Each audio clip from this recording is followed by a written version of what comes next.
Correct.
I'll go ahead and call the meeting to order. We should be here shortly.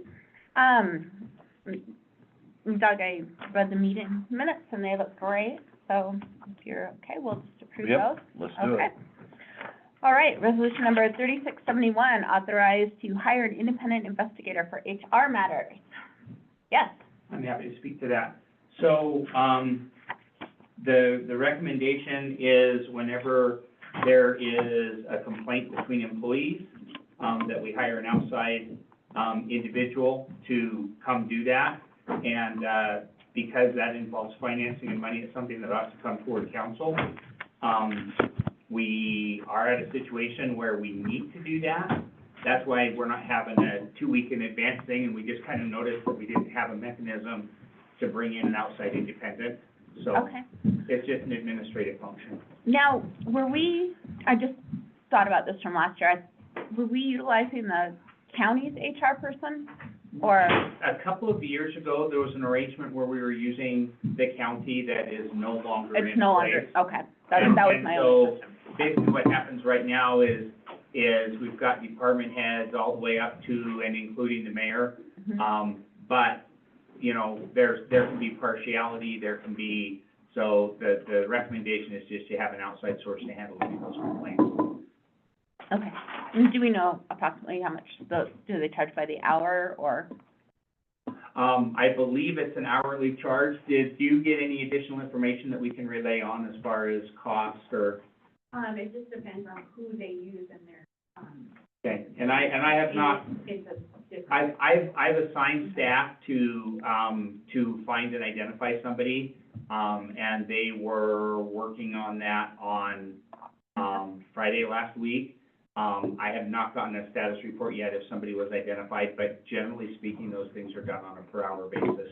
Okay, and is the person through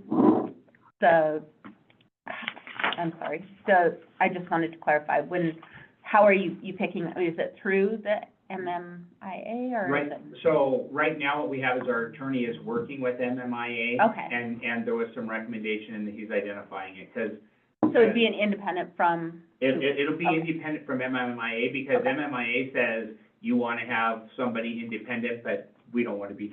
you don't, right, That doesn't mean drag us into the middle of that either. okay, So, perfect, that was just my question. discussion on that. And so right now, like I said, the attorney has been assigned to, work to find somebody. Okay. And then he'll work and coordinate with Lonnie, who is our HR staff. Okay. And then we'll go from there. But it's just one of those things when we reached out and said, how is the mechanism we should do this? They said, you should have a resolution that does that. So just Okay. because there are monies that are involved. And of course, we'll manage it. And of course, hopefully it's one of those things you never need, but when you need it, you need it. So.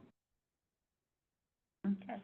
Chris, do you have any questions on that? Since you came in late, I'm sorry. Yeah, I don't know. There was nothing in the packet, so I don't know what you're talking about. Oh, So, I mean, other than the line item, I'm on. Yeah, well, there's a resolution, and the resolution's in the packet, I think, isn't it? yeah. Yeah, but I don't Yeah. know what, There what led wasn't to any, that. there wasn't any more discussion other than just that.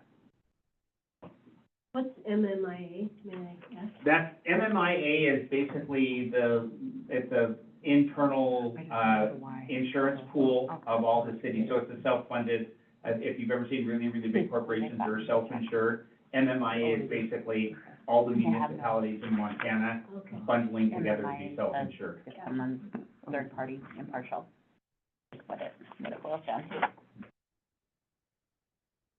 Okay, Montana Municipalities Insurance Agency, I think is what the initials actually stand for. okay, But functionally, that's what it is a collective of all the municipalities being self-insured. right.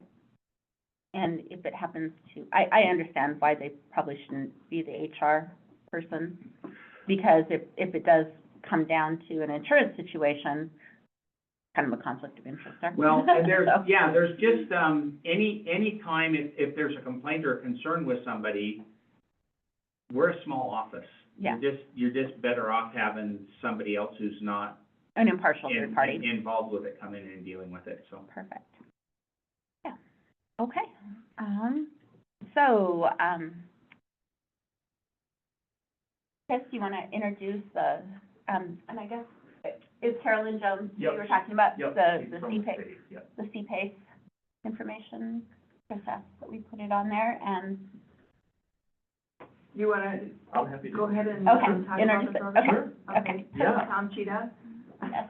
Thank you for having me here. My name is Tom Cheetah. I'm here as a member of Carbon County Resource Council today. We're a local nonprofit that does things focused on clean air and clean water and local food and agriculture, local economic prosperity.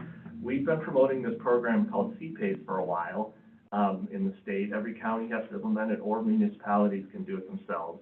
We've been working with the county for a while. They still have questions. There was interest from folks with the city too, so we've been talking about the program with you guys too. I have the opportunity this time to be able to turn it over to the state agency who administers the program, and she can explain it much better than I can, I think.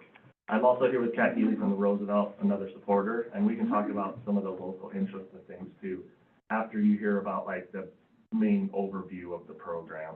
I think Carolyn can probably do it much better than I can, so I think I'll hand it over, Carolyn, if that's all right. Great. Good morning, everyone. Can you hear me okay? Yeah. Okay. Yes, Do I have the ability to share my screen? I can make it so that you do. Give me just one Okay. moment. Okay, perfect. I have a presentation that everybody can follow along with, but otherwise I can just walk through it either way. All right, yeah, we make you a co-host because otherwise you should be able to share now. There were, issues in the state where people were joining Zoom meetings and then, taking over. Yeah. Not the best way to go about things, right? Exactly. Okay, you guys can see my screen, okay? We can. Okay, perfect. I'll start up here on item number 1. So yeah, thanks for having me today. As Tom mentioned, my name is Carolyn Jones. I'm the CPACE program manager here with the Montana Facility Finance Authority. And we are the statewide program administrator for the CPACE program, which was launched back in 2021. And, actually approved by the legislature in 2021, and the program was launched in 2022. Again, the Montana Facility Finance Authority, who was named the statewide program administrator, has been around since the 80s. Their primary mission is to help fund nonprofit, basically be a public marketplace for private entities to get into the low interest and tax exempt bond market for nonprofit healthcare across the state, providing through some small, low interest loans and some grants to help with some capital planning, again, in the nonprofit healthcare space.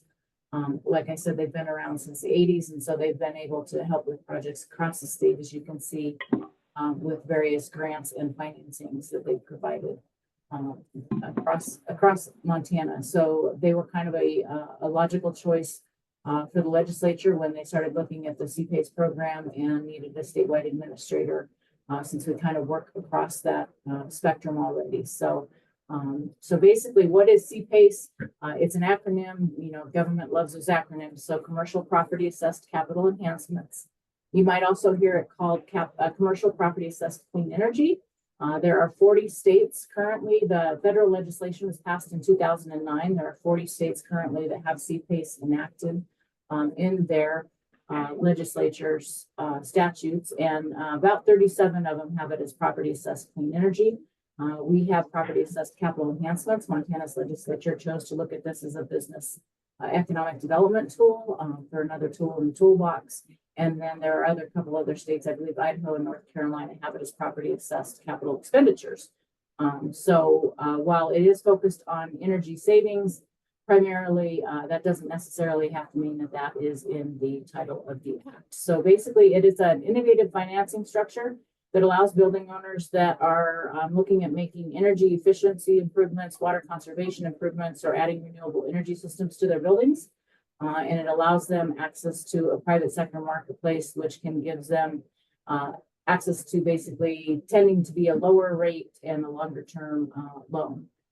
The savings, again, the legislature approved this as an economic development tool, so they expect the savings over the expected useful life of the improvements to cover the cost of the investment for the building owner, so that basically the types of improvements that they were talking about making tend to be a little bit more expensive upfront, although that price is coming down a little bit more as more and more energy efficiency systems come on board and the technology just gets a little bit better. But it is kind of a hefty upfront cost.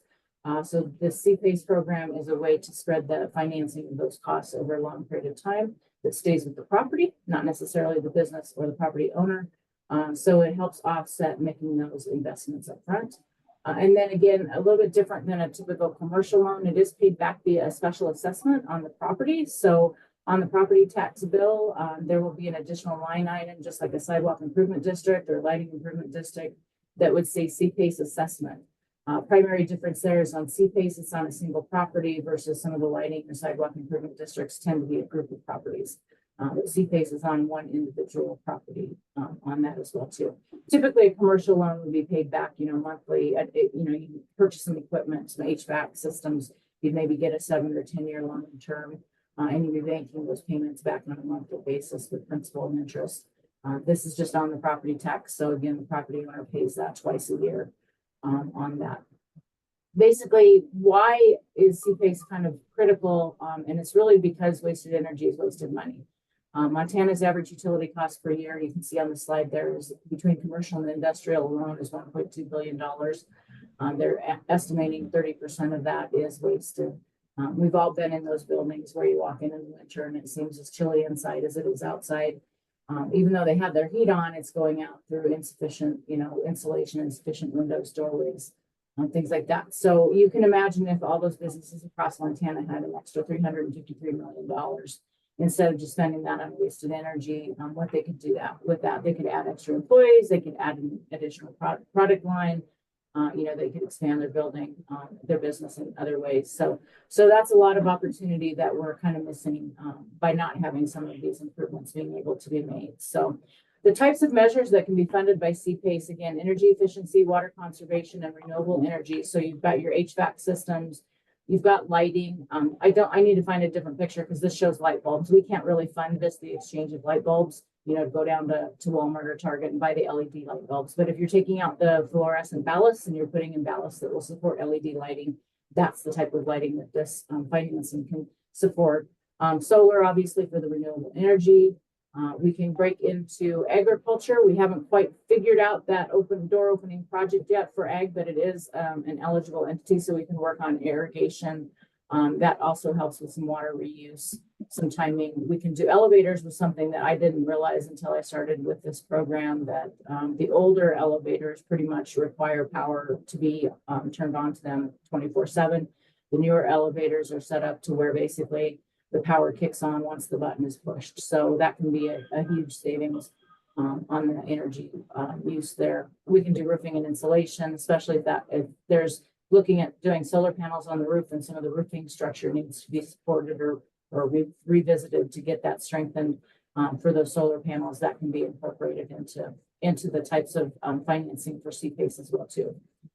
The eligible types of properties, so we can do commercial, industrial, mixed use, agriculture, as I said, and then we can do multifamily. Multifamily does have to have 4 or more dwelling units, basically on the same parcel. So if you've got a single family housing unit that, you know, on your own personal home, you want to put solar units, CPACE is not the program for that.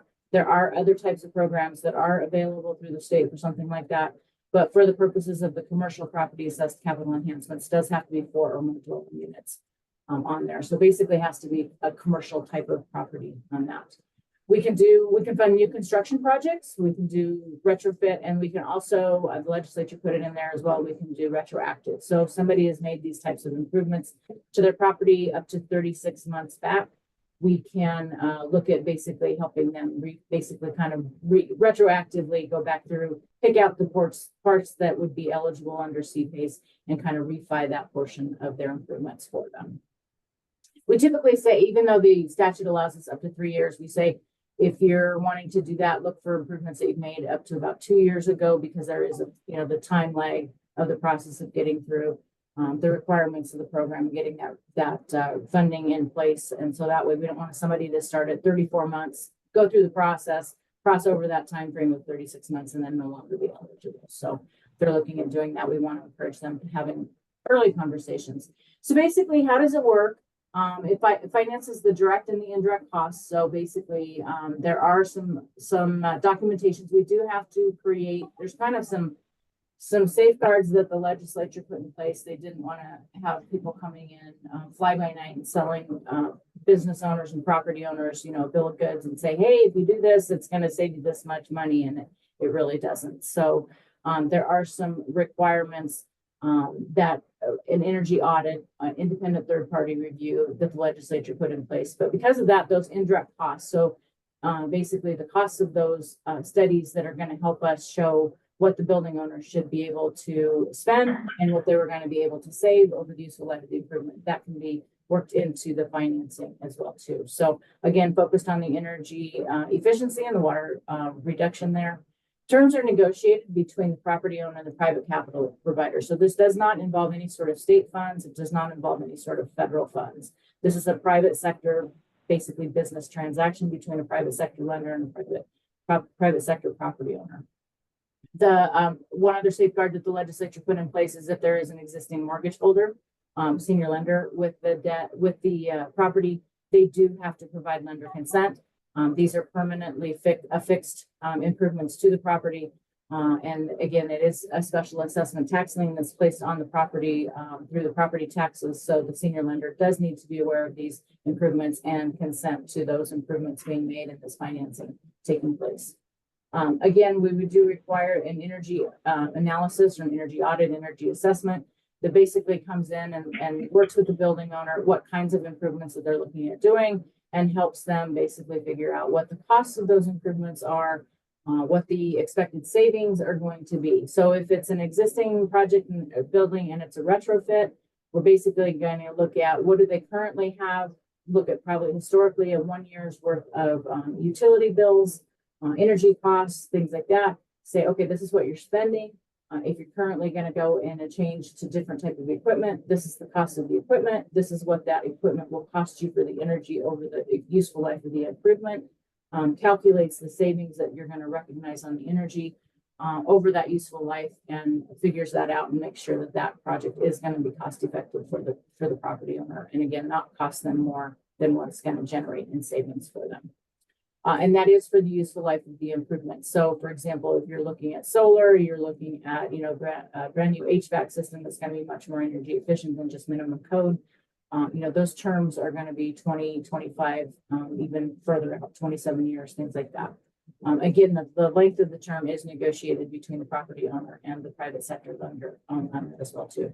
For projects that involve new construction, what we do is we look at the differential between what's required for a building owner to put in the base systems at minimum to meet minimum code versus what is the extra cost and extra savings they would get generated if they go with a more energy efficient or water conservation type of improvement as opposed to just base code. So we look at the differential to calculate that cost effectiveness.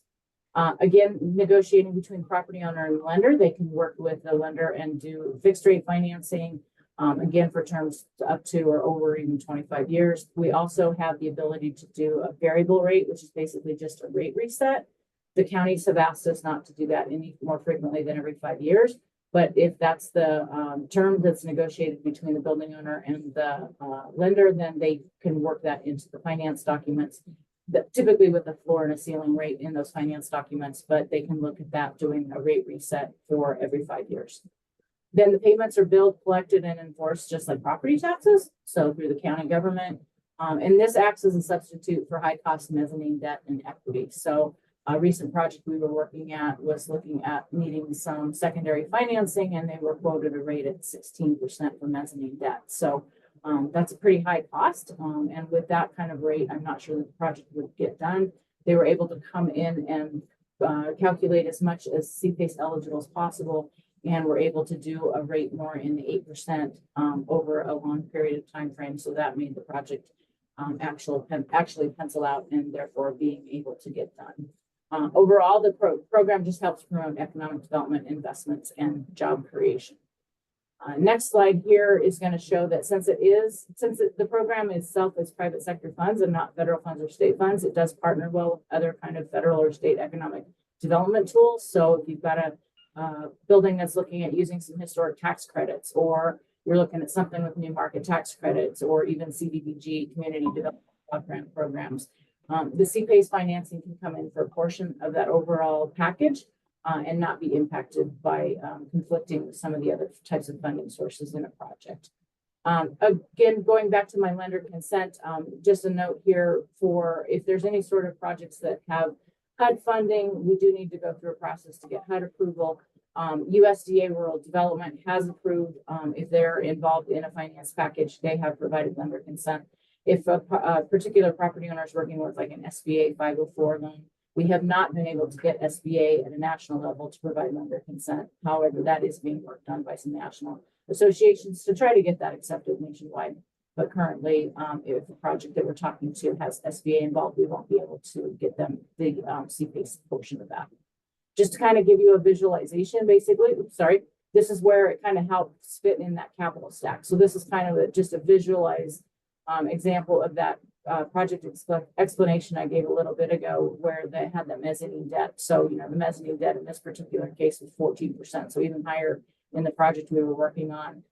In our comparison here to a 7.75%. So you can see basically the bottom line on this slide is that without CPACE, a building owner would be paying about 10.5% weighted average cost of capital for their project.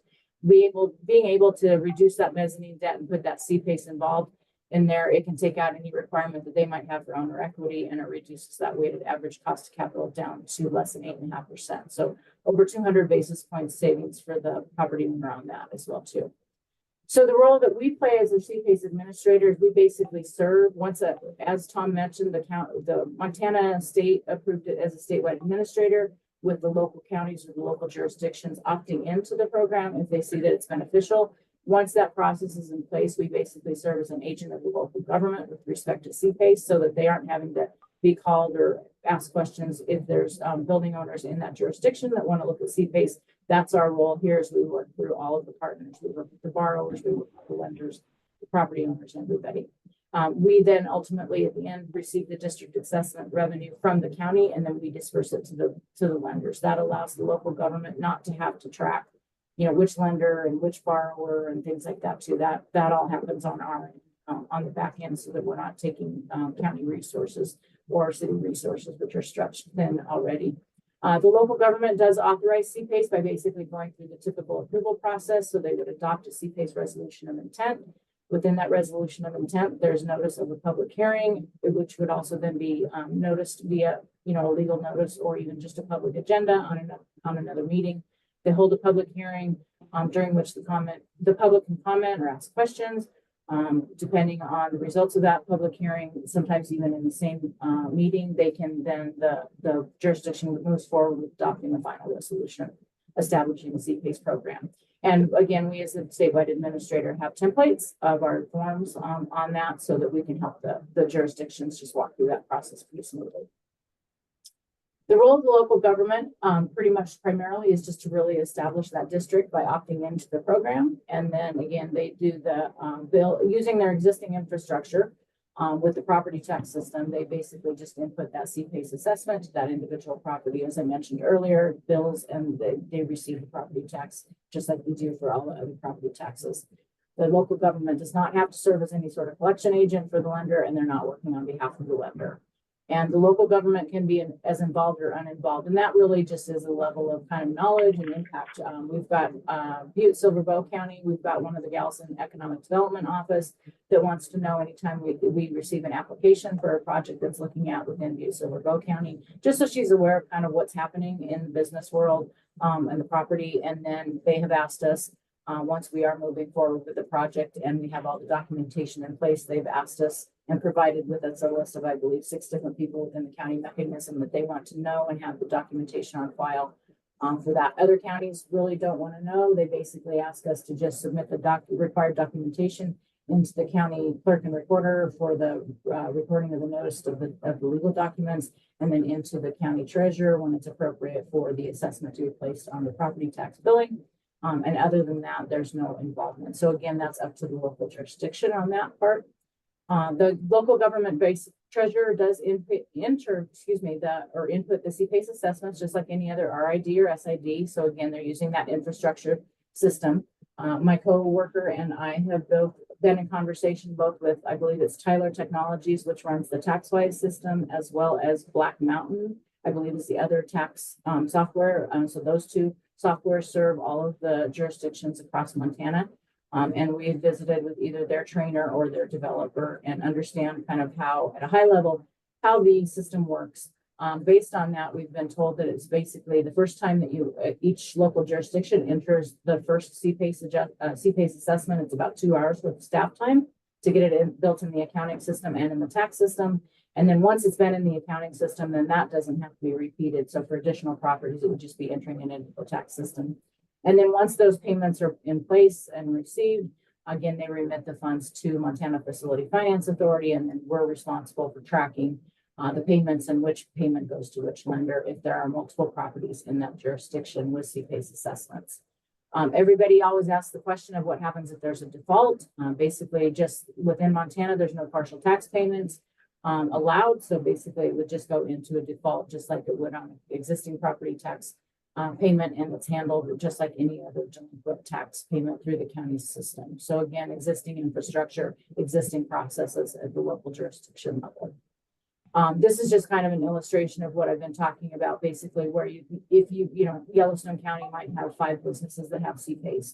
The county's going to collect payments from all 5 of those businesses. They're going to remit one lump sum to us here at Montana Facility Finance Authority. We're going to split that amongst whichever appropriate lenders.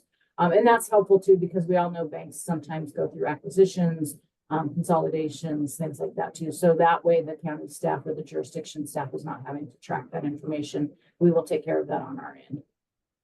The benefits to the local government district is basically it provides economic growth. It really saves the businesses money, as it showed in that earlier slide with the wasted energy costs. Helps obviously when the business owners are not wasting that money, they can help create and retain more jobs. As well as this program can kind of help create and retain jobs in the engineering field, the architecture field, the energy audit field, solar companies that can provide solar quotes. So it can increase property values and revenues over time. And again, this is a 100% program that neither the local government nor the citizens are on the hook for. It's a private transaction between a private sector lender and a private sector property owner.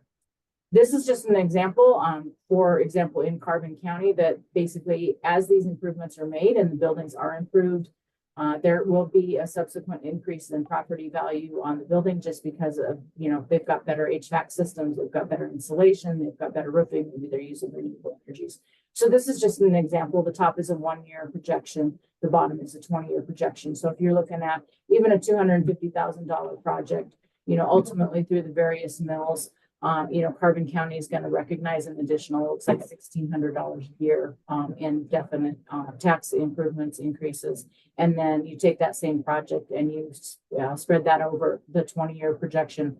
And that's a pretty typical length of time, or actually even on the low side for length of time for some of these improvements that are being made. And they're going to recognize, as you can see, probably close to about $20,000 in additional revenue over the time frame of that particular project. So again, that's just an illustration of those economic benefits that the local jurisdiction can have from that. Where are we now? Basically, again, we launched in January of 2022. We've completed 4 projects. We've got our 5th, hopefully in line in the next 3 weeks that we'll be closing. We've done a $5.5 million new construction project with the Bridger Brewing. We've got a $1.6 million retrofit of a commercial building in downtown Billings. And then we've got one property owner who owns multiple hotels who's putting solar panels on the roofs of those hotel properties in 2 different locations. Two properties are in Butte and one is in Bozeman. And each one of those is under $250,000, but they're going to basically recognize savings over the life of those solar panels and get recognized with some savings in their pockets. So to date, 16 counties and 2 cities have approved the CPACE districts. So you can see the list there. And then for jurisdiction, Flathead County as a county was not ready to approve CPACE, but the cities of Kalispell and the cities of Whitefish recognize the benefit for building owners in their jurisdiction. So they did approve CPACE at a city level. With all of those 16 counties and 2 cities, we have about 65% of commercial buildings across the state of Montana covered for those property owners that might be looking at making improvements to those. Currently got outreach with 8 other local governments. If we get all of those that I'm currently talking to, that would represent about 74% of the commercial buildings across the state. And then I'm currently in discussions with about 15 plus projects across the state. And we're always ready to work with additional projects. So everybody's first question is, okay, how does this really work in real life? So here's a couple of examples. Here's the $5.5 million project that we did back in 2022 when the program first launched. It's Bridger Brewing. It's at the intersection of I-90 and 287, which according to MDT is the busiest intersection in Montana. Bridger Brewing basically found that they wanted to expand, and this was an area, a 200 acre area that was undeveloped. Part of the reason that this area was undeveloped, even though it was a busy intersection, was because of the water and wastewater issues that needed to be solved. So one of the co-owners of Bridger Brewing is an engineer. He worked with inputting a membrane bioreactor system as a wastewater solution that basically cleans their sewage and is able to come back cleaner than what it comes out of the well. They sell it back as gray water. So in addition to the savings, they're also able to recognize additional revenue streams on this particular thing. And the primary role basically is that typically a wastewater lagoon field and everything would require about 40 acres, which you can see as 20% of a 200 acre development. That's a pretty significant portion of that would not be able to be developed. The membrane bioreactor system basically took up 4 acres of that development and allows the other 196 acres to then be developed and tied into that. So again, the projected savings and the additional revenue, they're going to recognize over $10 million over the life of the project. In this case, this one's a 30-year. They're going to save over 300 million gallons of water. And again, the estimated increase in the tax revenue for Broadwater County in this first year was $75,000. So again, this one's a little bit big. This is a little different because this was an innovative project. It's the first time CPACE has been used to finance a private wastewater system across the country. This is a little bit more of what we're going to see in Montana. So this is the old Soldier Head and Empire building in downtown Billings.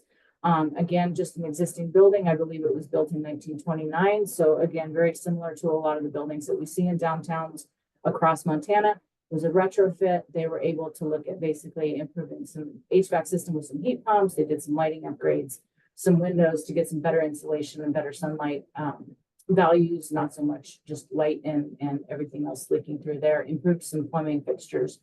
This was the project that did the rate reset with the lender. They financed about I think it was about, total improvements here, just shy of 1.4 million. The total finance, because of those indirect costs that the property owner wanted to finance in there as well too, was 1.6 million. And over the life of those improvements, they're going to recognize in savings and additional revenue about $13.5 million. Some of that additional revenue is because of this old building.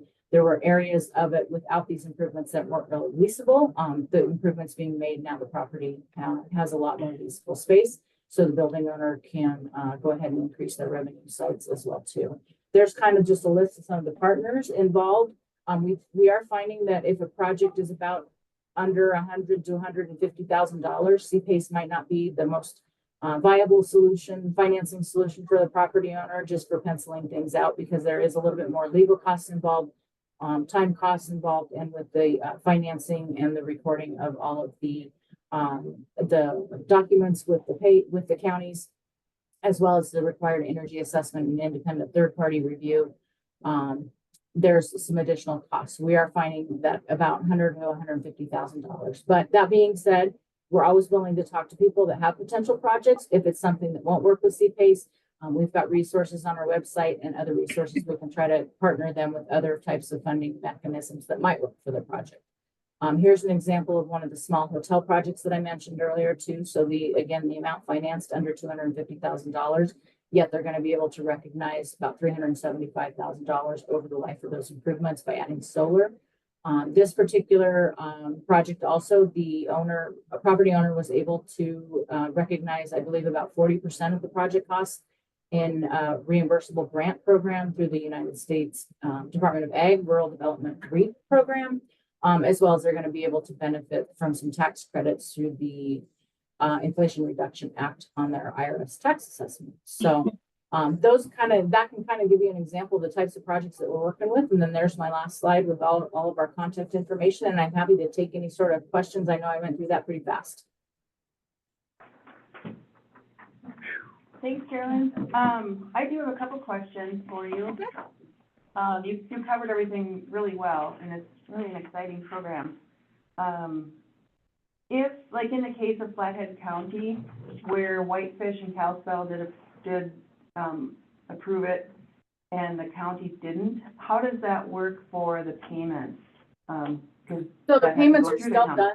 Yeah, it's still done through the county mechanism, because again, that's what the existing infrastructure is for property tax payments. So basically, if a city of, if there's a business in the city of Kalispell that wants to do CPACE and work through CPACE with us, we would still file, in our role as statewide administrator, we would still get that documentation to the Flathead County Treasurer in a timely manner and get them in touch with the Department of Revenue, who helps each county build their first project in the tax software, just to make sure, it's always easier to just take the time and make sure that things are done the right way rather than to have to go back and fix them. So we have partners with Department of Revenue as well too. So we would work with the actual county to get that placed in the property tax assessment, and they would be the one collecting the payment and sending the funds to us then for further remittance to the lender.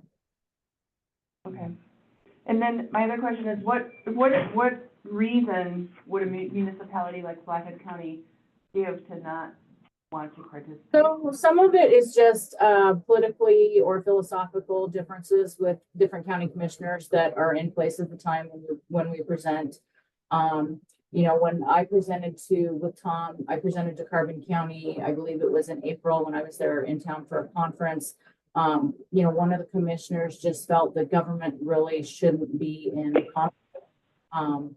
And one of the other commissioners had dealt with a renewable project, it sounds like years ago, that didn't work necessarily. And so they basically, in an emergency situation, had to go to buy and purchase and install a backup, more of a traditional type of system rather than renewable. I don't have a lot of details.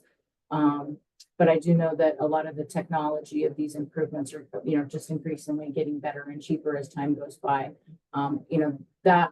That area, without getting too deep, I have no idea what the specs of the particular equipment were, what the training of the contractor was that installed it, anything like that. So there's a lot of avenues along that line. So that commissioner is almost wanting to to think that businesses need to put a redundant system in. But again, this is not a federal or state program, requiring businesses to do certain things or go through certain steps. We're just basically determining that the project and the improvements that the property owner is wanting to make meet the requirements the legislature put in place, and the fact that it's cost effective, that we have that energy audit that shows us that a qualified person basically gave us his numbers to calculate that cost effectiveness. We've got that, completely independent of the project, third party qualified reviewer that's looking at these numbers and saying, yes, this is what's standard in the industry. This really should be what that they can expect. So our role is just making sure that the project meets the eligibility requirements of the program put in place by the legislature. Other than that, it's really a private sector transaction. So there can be a variety of reasons of why particular the county commissioners feel like they want to approve this or not. One of the county commissioners in Carbon County did say, even though he said that was his feeling, he said, I do recognize I am an elected official. So if constituents come to him and they feel that this is a beneficial project for them to be able to have access to, that he's open-minded and he would be educated and change his mind. It is helpful sometimes for us as a program to present to local jurisdictions when we have a particular project in mind in their jurisdiction. I presented to Ravalli County earlier this year, and I believe I was like 20 minutes on their agenda, and about an hour and a half later, I think I had answered all the county commissioners' questions. And then following me was a business owner in that jurisdiction that was looking at using the program, and he got up there and talked to the specifics about his project, how this would save him money, and basically, instead of a break-even point for making these investments of being 6 or 7 years down the line, if he was able to use this program, that break-even point for him would be 2 or 3 years down the line. And so that really resonated much more with the county commissioners. And, it took him a fraction of the time it took me to explain the benefit to him as a business owner versus me theoretically about the program. They recognized that that they really didn't want to be a barrier to the business owner accessing to this program if it worked for him. So they went ahead and approved the district on there as well too. So it can be a wide variety of discussion topics, questions that we run into. Okay, thank you. Anybody else have any questions? I had 2 questions, and actually you already addressed one of them because I had heard also as I've been reaching out and asking about this, that there was a concern of, hey, do they have a backup plan for like if they put in solar and solar is not going to work? But I don't think that's part of the program or program requirements in any way, shape, or form, right? That's just something. That's correct. Really, again, the types of improvements and the amount of money that the property owner wants to spend on the improvements, that's totally up to them. It's totally a private sector business transaction. Again, we're just trying to help them access an innovative financing tool by making sure that the project meets the qualifications that the legislature put in place for the program. That being said, again, technology has continued to change. So if people are putting in solar, sometimes a lot of property owners see the benefit of pairing that with a battery, in addition to the solar, and things like that too. So, but again, we as a program are not stepping into that transaction and insisting that the business owner do certain types of, improvements or use certain types of equipment. However, that's part of what that required energy audit and that required independent third-party review will do, is make sure that the business owner is being given good quality information from qualified people in those fields to help make that determination. And we review that. And then again, that independent third-party contractor also does have to review that to make sure that that's kind of a standard equipment in the industry and not some great big new whiz-bang innovative thing that really hasn't been tested. And that they're using standard mathematics to do those calculations of this is really in reality what you should expect to save, what your energy costs will be going forward with this new efficient improvement, as opposed to a standard older, less efficient type of equipment. Okay, so the second kind of more significant question I think is just why is the city involved, or what is our involvement? And I think what I heard was the reason that we have an ordinance and we put it in front of council or a resolution is basically that we are saying, yes, we want to support this program, and therefore we are directing staff to to take that required time, I think you said it was about 2 hours to enter an application in. Is that kind of the extent of the reason and the ask of council is to make the decision of, yes, we're saying we want to put city resources, we want to expend city resources in order to support this program? Is that the ask of it? Yeah, really the ask is just to put the legal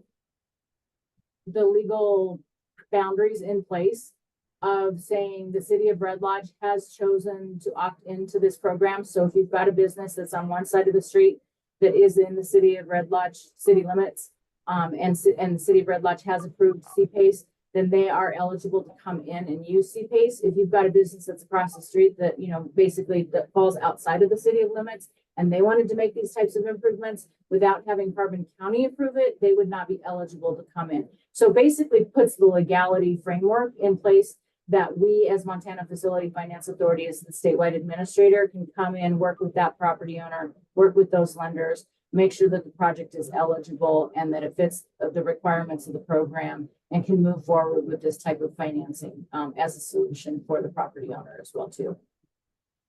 The city of Red Lodge, Thank you. once you've made that this initial investment really in hearing about the program, understanding the program, asking questions about the program, going through the required public administrative steps of adopting a resolution, having that public hearing and addressing, if appropriate, whatever questions or issues raised there, and then adopting that final resolution. That really is the whole of the involvement of the city of Red Lodge. At a bare minimum. Now, obviously, if you guys have a particular, economic development arm or something like that, where you want us to be in communication with you, if there's projects that are identified in the city of Red Lodge, and as they work through the process, get to a closing, we're more than happy to be as involved with city staff as the city designates or not. Again, we can just, once the resolution is in place and the opt-in is in place, basically, we can just work through the process, and when it comes time to have a closing and filing the paperwork with Carbon County for the appropriate property tax assessment billing, we'll just handle it that way. And, the city itself doesn't necessarily have to be involved in any of that. Any other questions?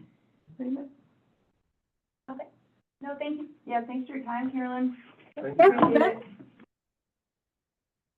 I'm glad she had the nitty gritty and some of those details for you guys, because there's a lot of background and kind of complication to it. But we've been working on local support, and, we've been working with county too, and local county businesses too. And one good local example is right here with us right now in the city.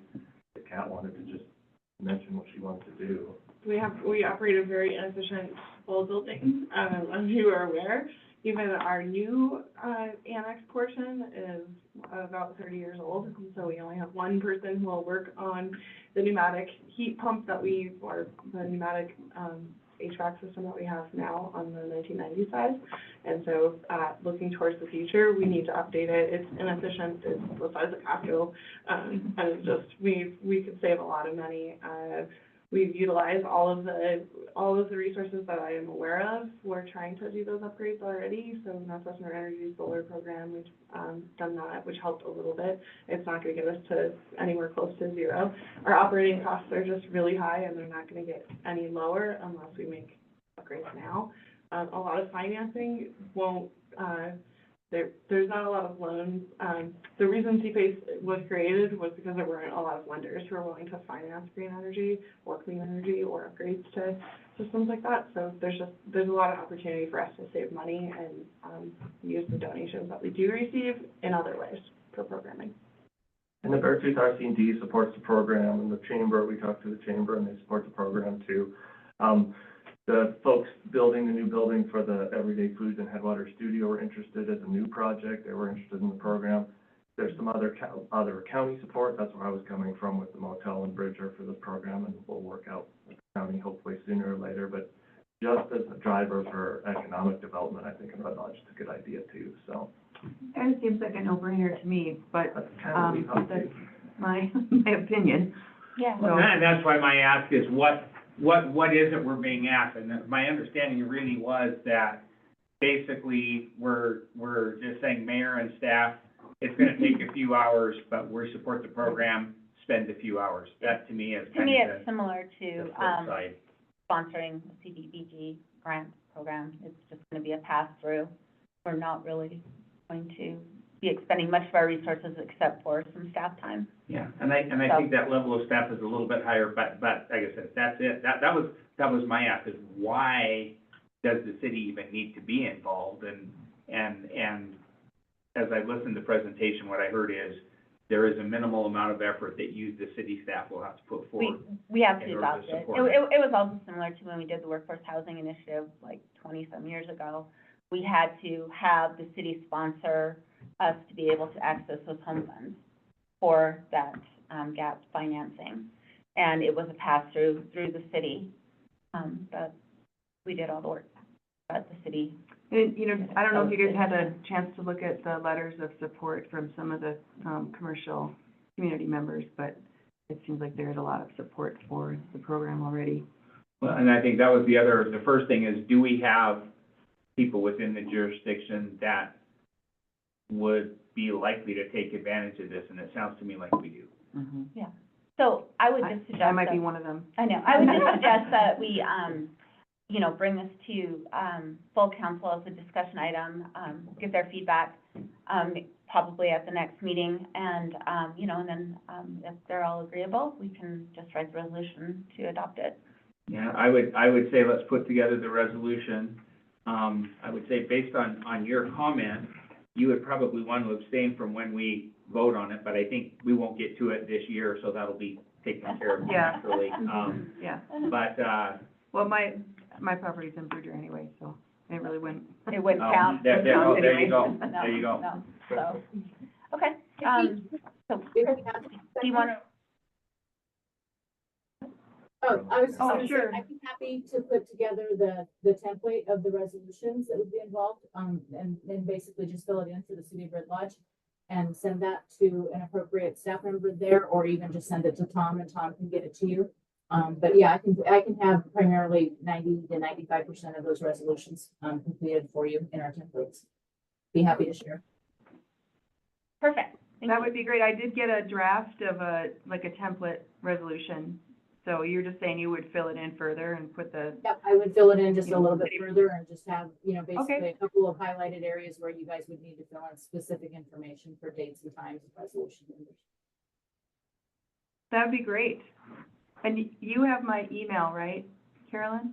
So I can make sure we connect everybody, Okay, for sure. yeah, if you could get it to the whole committee, that would be Definitely. And I think I understood that the council, or the county does not also have to approve in order for us to do it. They would automatically be told, they would be voluntold that they're collecting the taxes, because that's their role of the taxes.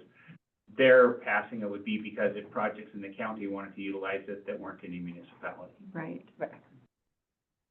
Okay, Let us know what you need from us for a next step. We're happy to attend, and I can have Carolyn attend whatever else you might need. Let us know Okay. for the next step. Happy to get you whatever Do you you need. think we could get that on the next city council agenda? I think we could have it for discussion, have that Yeah. resolution for discussion on the next Okay. agenda. maybe if we If you could, get it done by Wednesday and have the attorney look at it, yeah, and, Is that doable, Carolyn, for you? I mean, a week from Wednesday, not tomorrow. Yeah, the next Wednesday? Yeah, I can have those completed, templates to Tom here in the next hour. but, and on your, if you could, like, condense your, presentation to like 10 minutes for the city council meeting, that would probably be better, because we. Yeah, You bet. well, there's a lot of stuff on the agenda. Yeah, so, that would be great. All right, thanks, everybody. Yeah, thank Yeah, you. thank you. Okay, Yeah. all right, perfect, moving on, Chelsea? Chelsea, do you want to come up to the? Yeah, come up here. So, All right. no, Do you have other copies, or? no, I just had the, I've got it all I- online. yeah, I didn't print off, I hadn't been anywhere near a printer, so, but she printed off some. Yeah, I I printed just off had- copies. And if you want Oh, thank you. to become, Dave, can you make Chris the co-host so she can share her screen? Next week's majority of it. You had the same thought. If you guys got questions, I'm just gonna go finish the claim. Okay. So, She has to join the meeting before I can make her co-host. Okay. Well, you're doing that, okay, too. And then realize you have 6 minutes left. No, we No, have we a whole have an hour. hour. You guys have 2 hours, all right. We're doing a work session. Oh, yeah, Yeah. you're doing worse. Yeah. So it's just. I'm gonna, with your blessing, I'm gonna excuse myself, from that, because I've got an hour of, to take, go home and make sure puppies are good for the next 3-hour block, so. You are blessed, Dave. We bless you. My mom says I'm special. I thought you said you were adopted. That too, maybe that's why I'm special. Those are not mutually exclusive. There we go. Okay, admin and finance, wait, what's today? Past meeting, sorry, I'll be there. You're good. Upcoming, where am I? I think you can just do November it 12th, here we from- go. Oh, it's gone. That land use, it's in no man's land right now. And then, do we have claims being addressed? Just while you're doing that in the background? The claims, Yeah. Isn't this warrants week? I think. it is warrant Yeah. week, yeah. How come we don't have that as an action item? I can do that, or I can work on my recycling recycling presentation, ahead. your choice. I wonder Um, if we goofed. warrants payable. I don't remember warrants being on the agenda, but I'll go take care of that. I was just gonna say, if you guys require, staff, for this, if there's a part where you want their input, she had work to go do, but No, please feel free to reach out. But- No, that's. If you want, I can share my screen. Well, neither one of you can share your screen. I'm so getting after you into do it I'm in right right now, now. here we go, one click, here we go, I found it. I was looking on the website. Just make sure you choose no audio at all. Just didn't realize the presentation was gonna be quite that long. You can't mute, you can't. Oh. This meeting is being recorded. Okay, make sure there's no audio, good, okay. And, Okay. Thank you, Chelsea, for printing these all. and I'm also gonna make, so you are both Connecting to co-hosts. audio, but how do I get that? Oh, thanks, I have super squinty eyeballs. Wishing you did this then. Okay. All right. So, Yes, take it away, Chelsea. gotcha. There are 4 total documents in front of you right now. Okay. Thank you.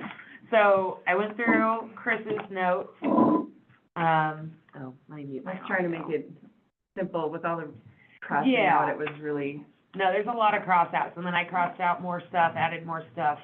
So we'll start there with ordinance 963. Okay, First perfect. amended, I will put that on the screen. and Okay. this is the one with all the changes already in it. Yeah, Okay. that's the kind of final copy if we Okay. go with everything, but I'm gonna bring up the, Oh, it's short. yeah, a lot got slashed. Let me do a share screen here real quick, and a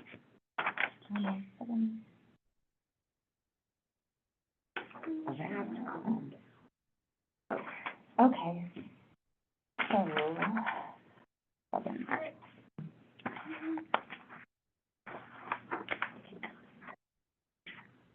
All right. There it goes. Apologies that it's a little small up there, but we'll make it do. So, a couple of typo things were addressed, but really getting into the meats of it. Therefore it be enacted by city council. Section 1 just goes away. So that was a note that, They have to obtain a business license. that's all gonna be in employer their ID number. registration. Right. exactly, all of So- that's gonna Okay. end up in 907. So this all went away, Yep. okay, Then, because it's in registration, yep, business registration. Registration. Yep. oh wait, Yeah, would it be in 907, or would it be in the actual, like, registration of the short-term rental? it will be in the, it'll be in 907. So Okay. there's a section in 907 that states application procedure for a new business registration certificate. So we just added that as item 3 to where it will be required that you have an EIN or lodging facility sales and use tax permit. Okay. So that gets removed out of this ordinance. Basically, Because this, it's somewhere else. yep, this Okay. ordinance basically just becomes about the cap. So And I had put in threshold and you changed it to limit, is that the wording? Like, I think we should agree on the wording. Yeah, I feel like threshold is where you're going over into a thing versus a limit where it's a hard line. So that's where I went with Okay. limit. Okay. So, I'm cool with that. I um, agree. I mean, it's, we have data to support the limit. Yeah. And threshold seems a little, just a it's an little. entry point, yeah. It's a little. Well, I think at the time that we wrote this, Mhm. we were looking at a threshold being like, that would spur us into the next action, like, is Yeah. this where we wanna be as a community? Sure, yeah. So, but I think I'm fine with limit. Yeah. Okay. So, the one section that's different than that is the city shall, the good neighbor policy. So Right. that got cleaned up a little bit, got rid of community norms, just Yeah. keeping it to laws and regulations. Mhm. And by the way, we need to write a resolution for our next meeting adopting the good neighbor policy, because we're discussing it tonight, so now we have to have a resolution To actually again adopt it. to adopt it, yeah. Perfect. Section 3, again, that goes away, because that's also in business registration. And also a lot of that's the valid for 1 year and grandfathering can be piece that renewed. doesn't even apply anymore. Right, So that is in the registration. Yep. yeah, okay. So now section 2 becomes, establishes a limit of total STRs, registrations permitted within the city limits, calculated by 20% of the total number of dwelling units. I'm pretty sure that's done through DES, not the well, I guess that's also fire department, no. So I just put DES versus the 911 address list provided by the fire department, because, I thought it was DES. Yeah. With Tom Coley. That's what Exactly. we agreed on. yep, exactly. So it just cleaned that up too. Can, is Lonnie might know that? Yeah, or Janae Yeah, so we'll just make sure that that is. we'll verify We'll with verify Janae. with Lonnie. Yep.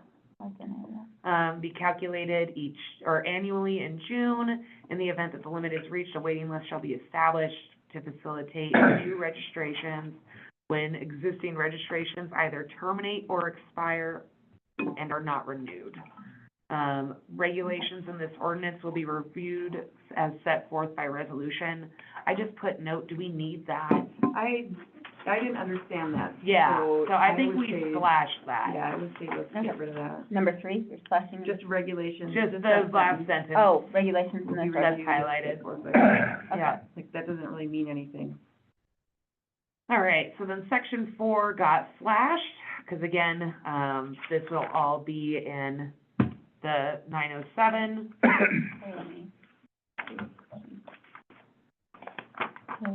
And that's, must be used within a year, that one? Yep, that one. So one thing I also put with that in 907, and you guys can find it there, is an exemption will be granted if the home has been used as a long-term rental residence in the past year. An owner-operator can provide a written lease agreement, has obtained all required inspections, and still paid required fees. So That's that's, in 907? yep, and so that's essentially saying you have to use that registration within 365 days unless the last year you've been using that as a long-term rental. So you're not penalizing people for having a long-term Right. rental? Correct. They still can maintain their license and their I registration. mean, if they wanna pay for it every year and get all the inspections done. Exactly. And it's a long-term rental, they Yep. get to keep the short-term rental license. Exactly. They still have to pay the Okay. fees, they still have to do all the work, Yeah, but that no, way, I like that. yeah, I think that's, because I know that, you know, there's a few folks that have changed their mind, like, well, I would rent this long-term, Mhm. but I don't want to lose it, Mhm. so. Yep. Yeah, we don't wanna have it Penalize them. penalize it or have them. Yeah, we don't want They people to kind of defeat the resist whole doing a purpose. long-term rental. Yeah. Because they might lose their short-term rental license. Exactly. Yeah. So we added that into 907.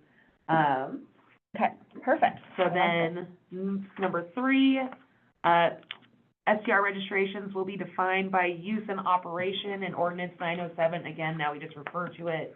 Instead of having it in multiple locations and That's defined great. separately, Yeah. keep it Mhm. one Clean. spot. Okay. So going to 907, there are 4 different definitions that we have in here. So there's the general short-term rental. Did you give us 907? It is in there, yes. It's, I only printed the last I'm not few looking at that, I'm done with it. No, okay. So there's 4 definitions, and we can go through it too after 963. Yeah, well, But Okay. general short-term rental, owner-occupied short-term rental, on-site managed short-term rental, Okay. professionally managed short-term rental, and temporary, so 5, apologies. Okay, So, do we want to even list them here? Well, this Because is where it different. mentions that they're exempt, so where it doesn't go against the limit. Oh, exempt, okay, Yeah. all right. yeah, So that's why we I wasn't- refer to I it didn't see here. exempt. And so owner occupied, on-site managed, and temporary will not count towards the cap. Okay. Just general and professionally managed. okay. And then, So that's why if you have a 24-hour, Yep. On-site. on-site We're- person. We're really talking about on-site, Chateau Rouge. Yeah, there. yeah. exactly, yep. Yeah. And so that way, they're not losing essentially their business, or the potential for their business, because, Because they're selling them as yeah, typically timeshares, but they're not. exactly, exactly. What time So, did you get up and start working on this morning? Because I sent it rather late last night. I started at 4. Okay. I meant to do this like over the past 3 weeks, but. Now, are we going to have in, ordinance 907 a definition of what a temporary short-term Correct, rental is? yep, and they're Okay. really broken And out very but, clearly. We'll have So, definitions of all of those. all of So, them, Okay, yep. perfect. And So so it's that's, we'll go into that next. Okay, Section 4, 55% of the limit established in Section 3 shall be reserved for professionally managed short-term rentals as defined in ordinance 907. okay, The remaining 45% registrations shall be made available to general short-term rentals as defined in 907. okay. Okay. Perfect. The only change I have to that is the dashes are different. Oh, gotcha. That's weird that it did that. Heard, I don't know why it did that. Oh, I think it like Sorry, auto did that to me. So bizarre. Okay, Okay. got That it. looks great. The rest of it just gets taken out. Yeah. I really like that. Very So- clean and organized. Yeah. Super clean, again, this And is hopefully it, we'll never have to touch this again. all cleaned up. So really, the only thing, we just have 3 minor things. Yep, a couple of tiny little fixes. And are you going to then? Can you highlight those for me? Yes. And then I can make that Yes. change Oh, perfect. immediately Or you after. can give me access tonight, or do I have access? No, I did this in Word, because I didn't Okay. have access to edit it this morning, so I was doing a copy paste situation. I will get back to you with this, and then I'll also ask Yeah, Lonnie just note that. about the ES. Okay. Okay, and then, Whenever it's appropriate, I do have a question about definitions and items. so I think that's what we're jumping into Can next. I take a quick bathroom break? Yes. I know, okay. So I'll pull up Good morning. 907.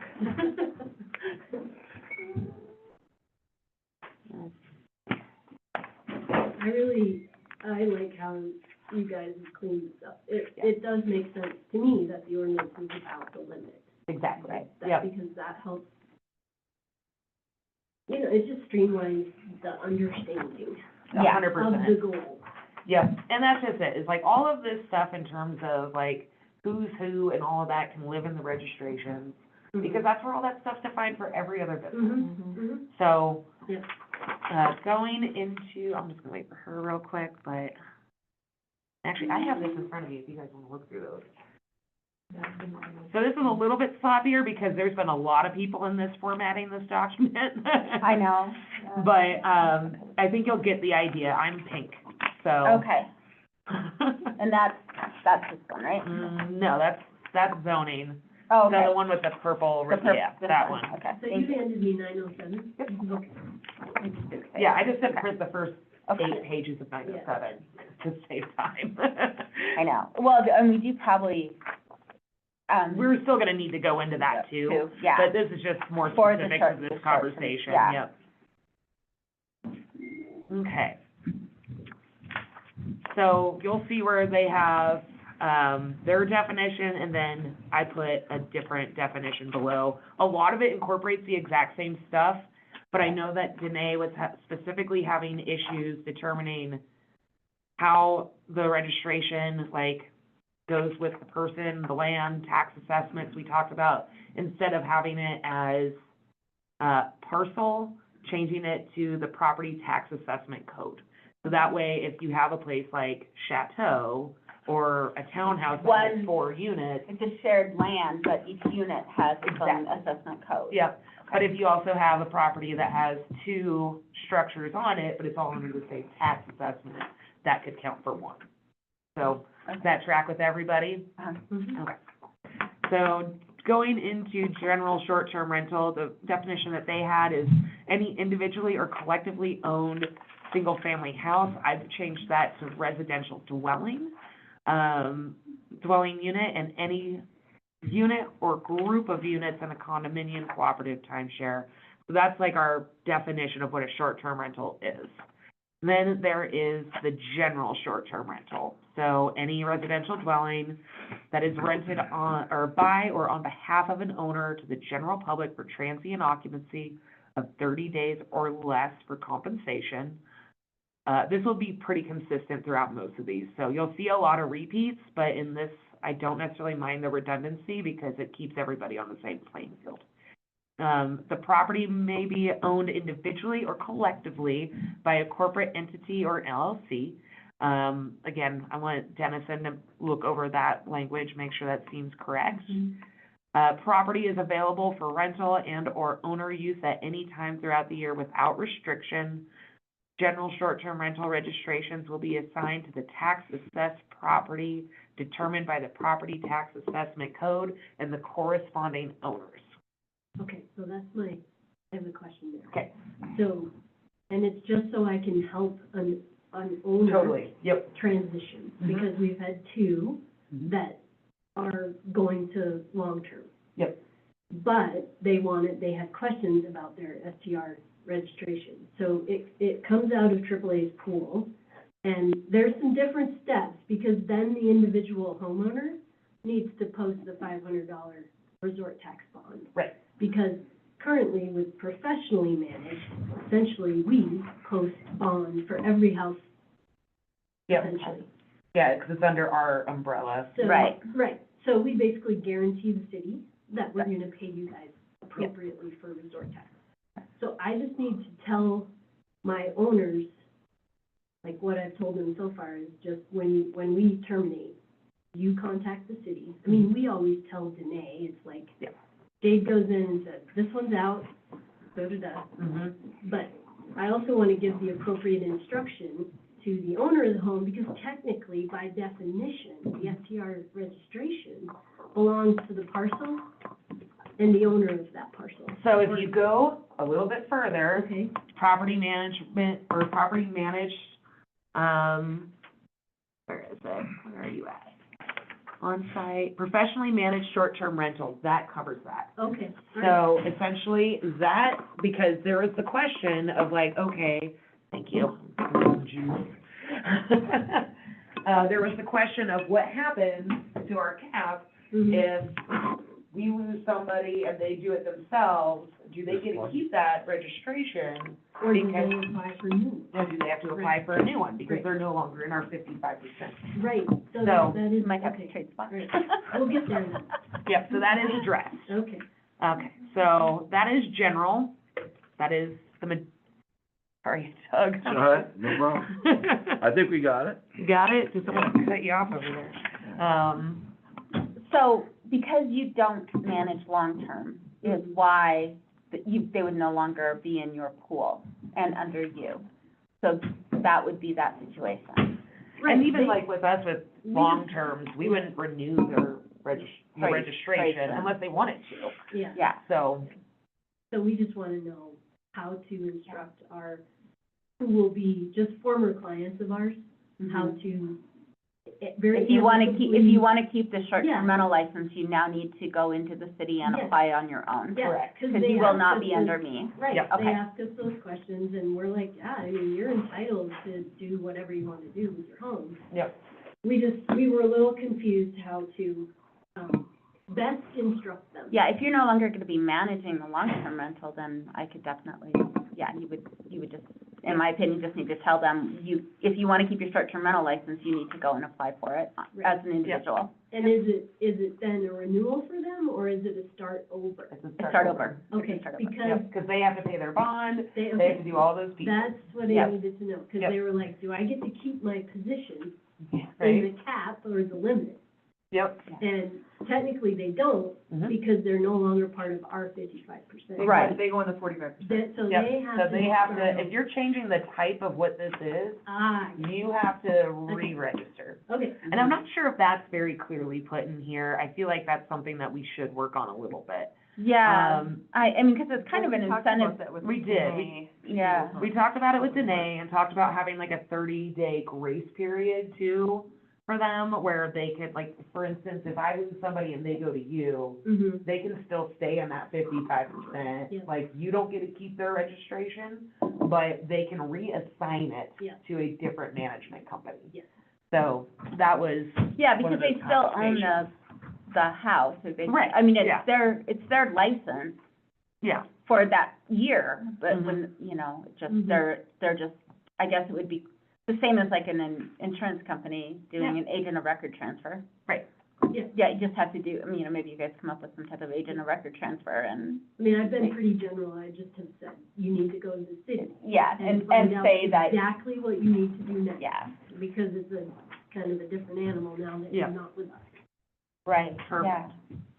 And then they just have to have a letter from the other property manager saying, yes, I've taken over management of it. Or if it's not a different property manager, then they do have to reapply. Right, Mm-hmm. but they, But if they did that today, like, this is not but approved. if, like, if it's correct. their They did it- license, it just changes where they go.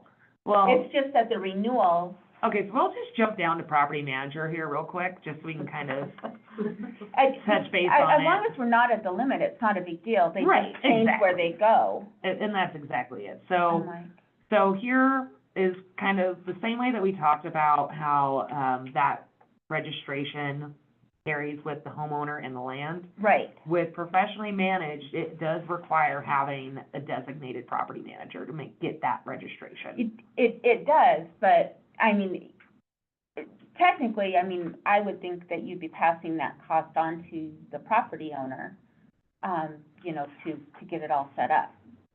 And they should be paying for their registration, even though it's going through a property manager.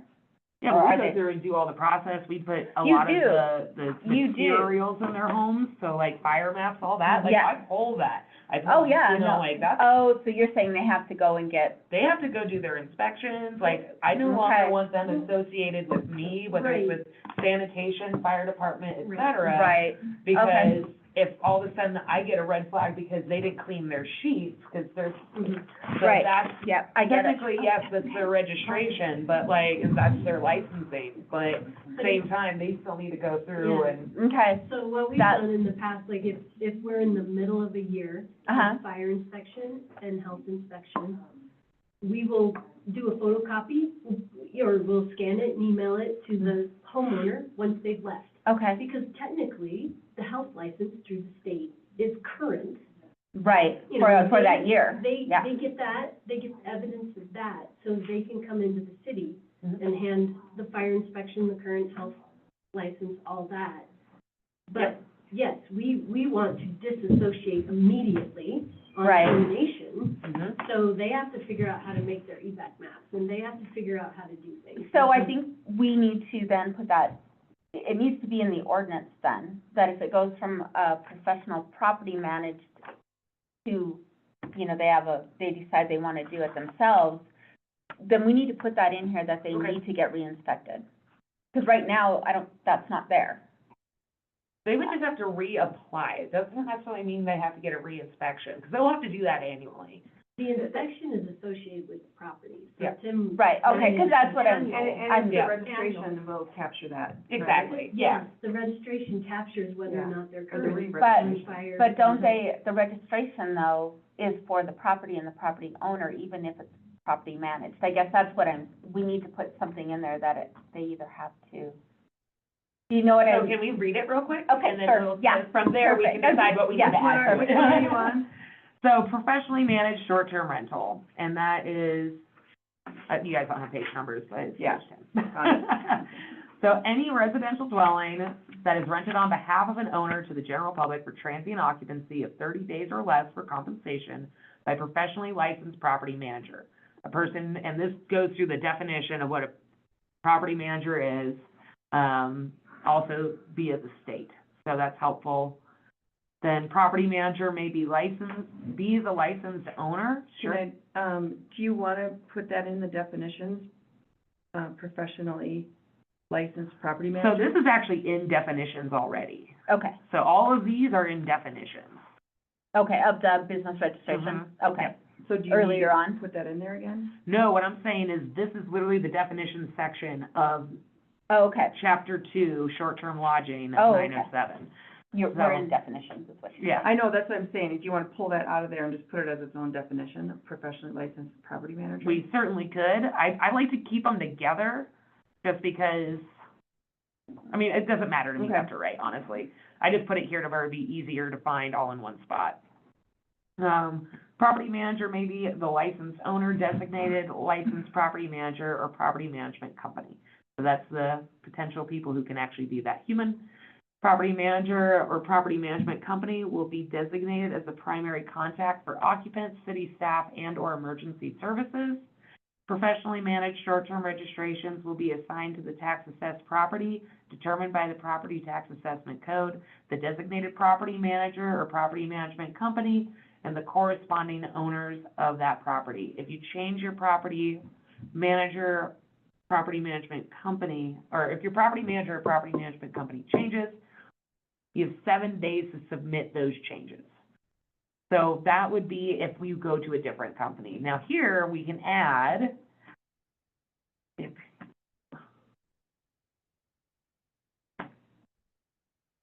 To the city, submit those changes to the city? oh, good idea, the city. Is it 7 business days or 7 days? Let's do 7 business days. I That think seems really short. It does seem really short.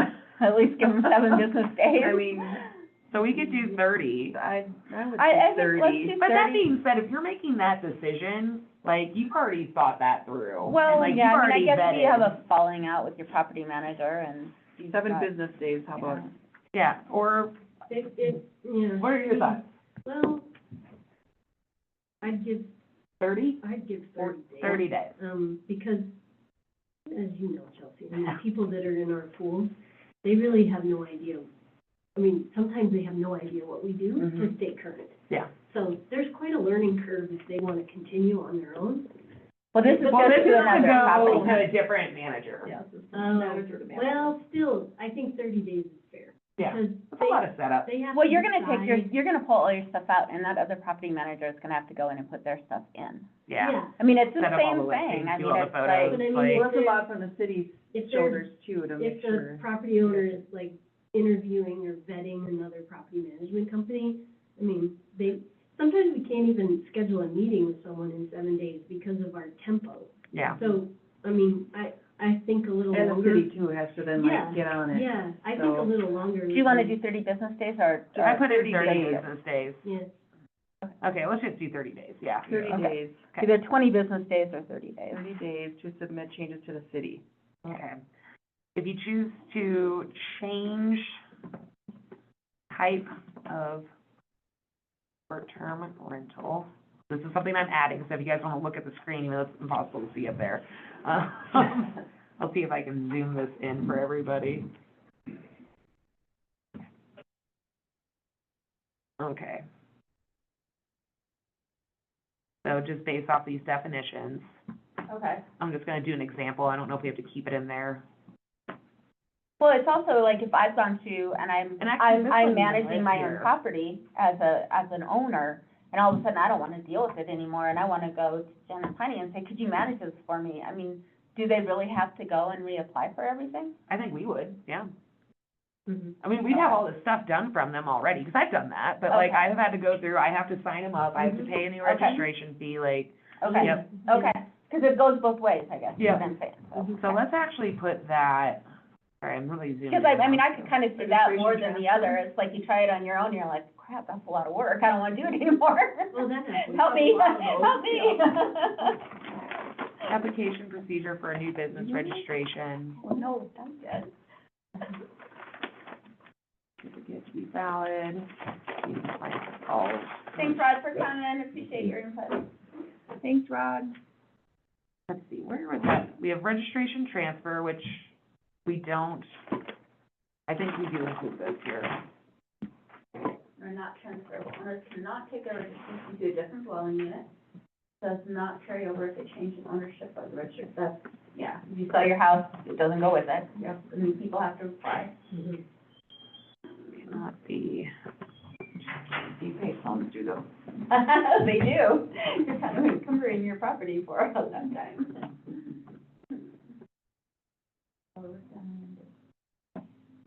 What do we think about that? Registration cannot be transferred to a different type of short-term rental registration.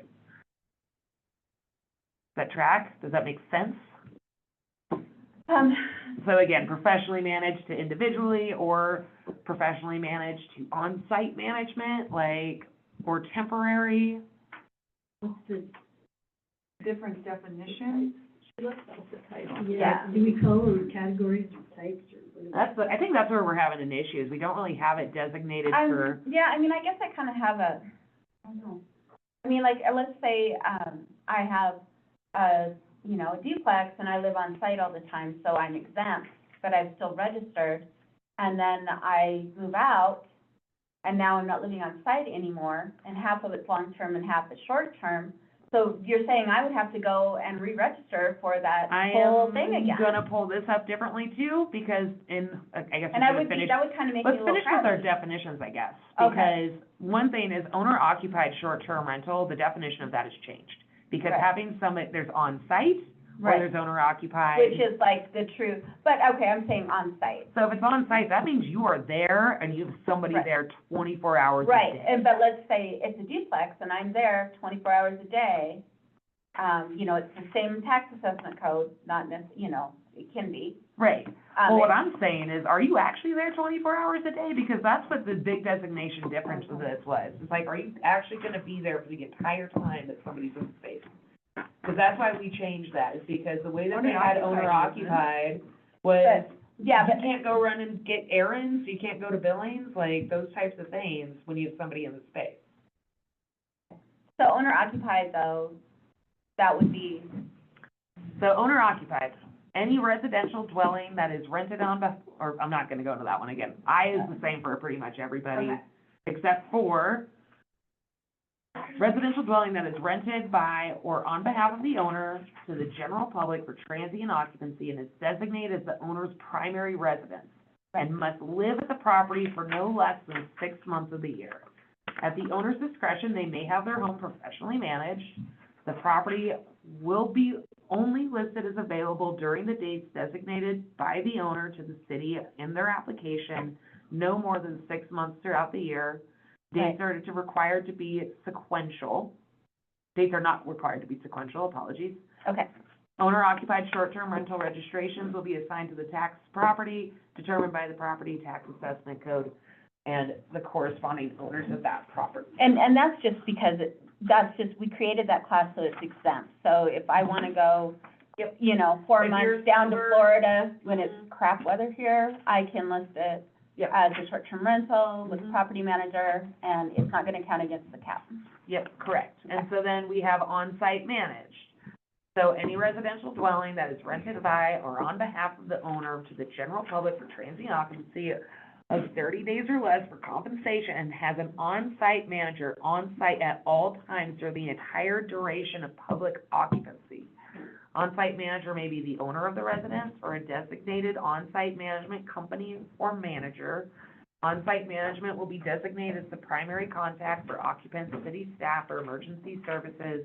And on-site management, short-term rental registrations will be assigned to the tax-assessed property determined by the property taxes assessment code and the designated on-site manager and the corresponding owner. So again, this one says you have to have somebody, so if you are in that situation where you have a duplex and you're renting it out on one side, but if you move, then yes, you do, like, if you actually consider yourself an on-site manager.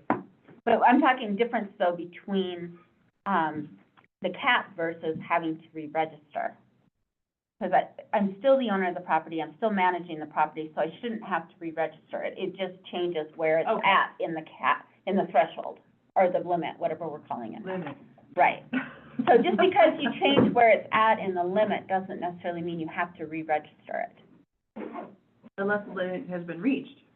Like if you went from the 55 to the 45. Because nothing's changed with the property, I'm still managing it, it's just now it's gonna count against the limit. But what if it's What already if the been reached? limit's met? Yeah. What if the limit's met when you wanna make that change? Well, you've already got your license, So what I think she's saying is that people shouldn't have to spend an extra $250 to change what type of registration. No, I follow that. Yeah, I understand that, and I would agree, but to Chris's question, if the limit has been met, which the community was concerned about, right, the limit's been met, you're over here in this, exempt category, right, now all of a sudden you're not and exempt, now you wanna move over here, yep, but the limit is met. You're on That a would say waiting that list. you are not allowed to move yeah, by order of the limit, the percentage. right, So therefore, we can't, and this is my question to homeowners, I can't make a promise right, at any time during the next 6 months or 12 months that you're here with us, and you can automatically move over here. As Yeah, a you can't, no. professional, I can't make that promise. no, you can't, Because if we meet that limit, right. So you're right, that's yeah, why if the AAA limit has been met, Yeah. and you, we need to put that in here, if the limit has been met, and you want to change categories from, one to the other, you will be put on the waiting list and will not be able to rent out your property.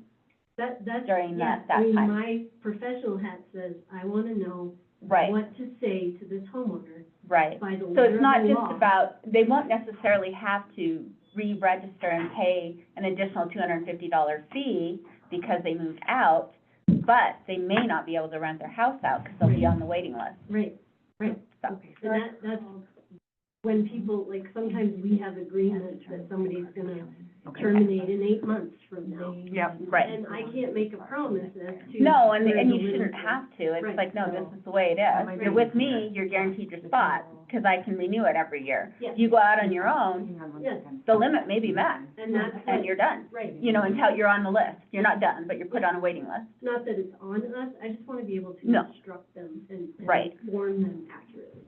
Right. So how about, oh, go ahead. Can I interject and go back to our Yep. previous, Yes. ordinance 953, Lonnie? I talked to Tom. Yeah. Go ahead. Yeah, and he said, where it says determined by disaster and emergency services, he just said determined by Carbon County. Oh, 'Cause okay. it could be Tom Coley, it could Okay. be both of them. But he did ask that you guys, work with the fire department as far as the fire inspections and get Oh, that yeah. kind of, because the way, Codified? well, the way that it's set up now, where they're needing renewals by the end of June, and they wanna change that with like a Yeah. 6-month grace kind of period kind of thing with them, because, For renewals. yes, for renewals. Would that be in this, or would that just be on the registration? I don't know where it's at, if it's. It's on the register, in order to register, you have to have all that in place. So what it would be is if you're renewing it, you would have a grace period to get that in, is But what I'm he's wondering saying. if it should be included in the ordinance. It would have to be, Yeah. yeah, in the business registration, that for a new one, they have to have it in place before they can go. But for a renewal, he's saying that, Yeah. he needs But that. yeah, he just asked if you guys would, and what you guys are working on, if they do have input Or- as far as the. Or do we put in there, let them know that it needs to be done for their renewal, but the fire department may be far out and you need to schedule it like 3 months before your renewal? I mean, that's the thing, I'm starting to do it in January Yeah, because of the waits, Yeah. like, and it's just, yeah. for Tim, like. And I think it, yeah. He's retiring, who I are you? know, right? But yeah, true, I mean, for professionals, we're thinking 3 to 6 months in advance. to Right. Stay current with. Yeah. And I think that's all it is just, Don't wait till that's the last more of a minute, conversation yeah. from city to, Yeah, I don't think it needs to be in the ordinance. because we can't do that in the ordinance. We can't have someone say that they have to renew by July first, and then if you don't have it completely renewed by September first, then you lose it. Like, that's, that's already a 2-month grace period, but realistically, people should just be more on their shit. Yeah, and I guess it would be more of a, when we give them their packet, if we let them know, you have to have all this in by July 1st, do not wait till the last minute to order these, because sometimes they're 6 months out. Yeah, like I said, So, I mean, it's on the I would- owner at that I'd be point. happy to talk to Tom about that. I would say reach out to Tom, Okay, to do better with, yeah. kind of wording. But to me, that's and just kind of in our packet that we give people. Yeah, that is probably. Okay. Thanks, buddy. Thanks, buddy. Okay, registration transfer. Sorry about that. So, that's all right. Are we still on definitions, or, I don't. Professionally managed short-term, yeah. So, yeah, let's No, go back. we were on owner occupied, and I'm just curious. I understand the parameters around must live in the property no less than 6 months. I understand that. Yes, There's, if you go further down, the property will only be listed as available during the dates designated by the owner to the city, no more than 6 months throughout the year. Mhm. And So it should be less than, why would that, why do you want a cap? Am I reading that correctly? so what this became was, the whole purpose was we wanna have our neighbors next to us, right? We wanna have someone that we know living there. Yes. But we also don't wanna limit somebody from potentially making some revenue if They they're wanna- sober. yeah. you Or they know? want to leave during the whole month of July. Yeah, Like, exactly, no. like those types They- of situations. they Like, this is still my have- house, this is where I live. Yeah. They still But- have to go through all the licensing and all the inspections and stuff Right. like that, So but, the reason that the limit is there is, one, this is exempt. And two, essentially it says that, like, you are a permanent residence here, this is where, like, you live, this is where you call home. yep, But you occasionally rent out your place, and we need to make sure that we're monitoring when you're actually doing that. So someone's not saying, well, it's owner occupied, this is my house, and then they disappear for 2 years and rent it. Yeah, I Because- follow that. Like, I'm gonna get down to brass tacks, like us and Kathleen Delahunty. Yeah. mhm. Like, are you saying, is the city saying that those additional units have to be limited to No. no more than 6 months? Am I reading that incorrectly? Oh, I hear what you're saying. Yeah. Yeah, it wasn't supposed to, no. Okay, Yeah, I'm yeah. okay, I just wanna make sure that we're not putting a limiting clause in there for us or Kathleen. No, because that is what this is doing. I know, That's yeah, what we it's don't- doing. No, if you have another unit on site, We need to add that then. yeah, and that would be the on-site managed short-term rental up above. I don't think it would, no, because that's the thing, the on-site managed short-term rental, that is saying that you have somebody living on site, that's your Chateau Rouge. Okay. Yep, that's your hotel style. Then we just need So in we just need the to add an owner ADU. occupied, yeah, Yep. if you have an ADU on site or a That makes a a lot duplex of or a sense in the triplex. bedrooms.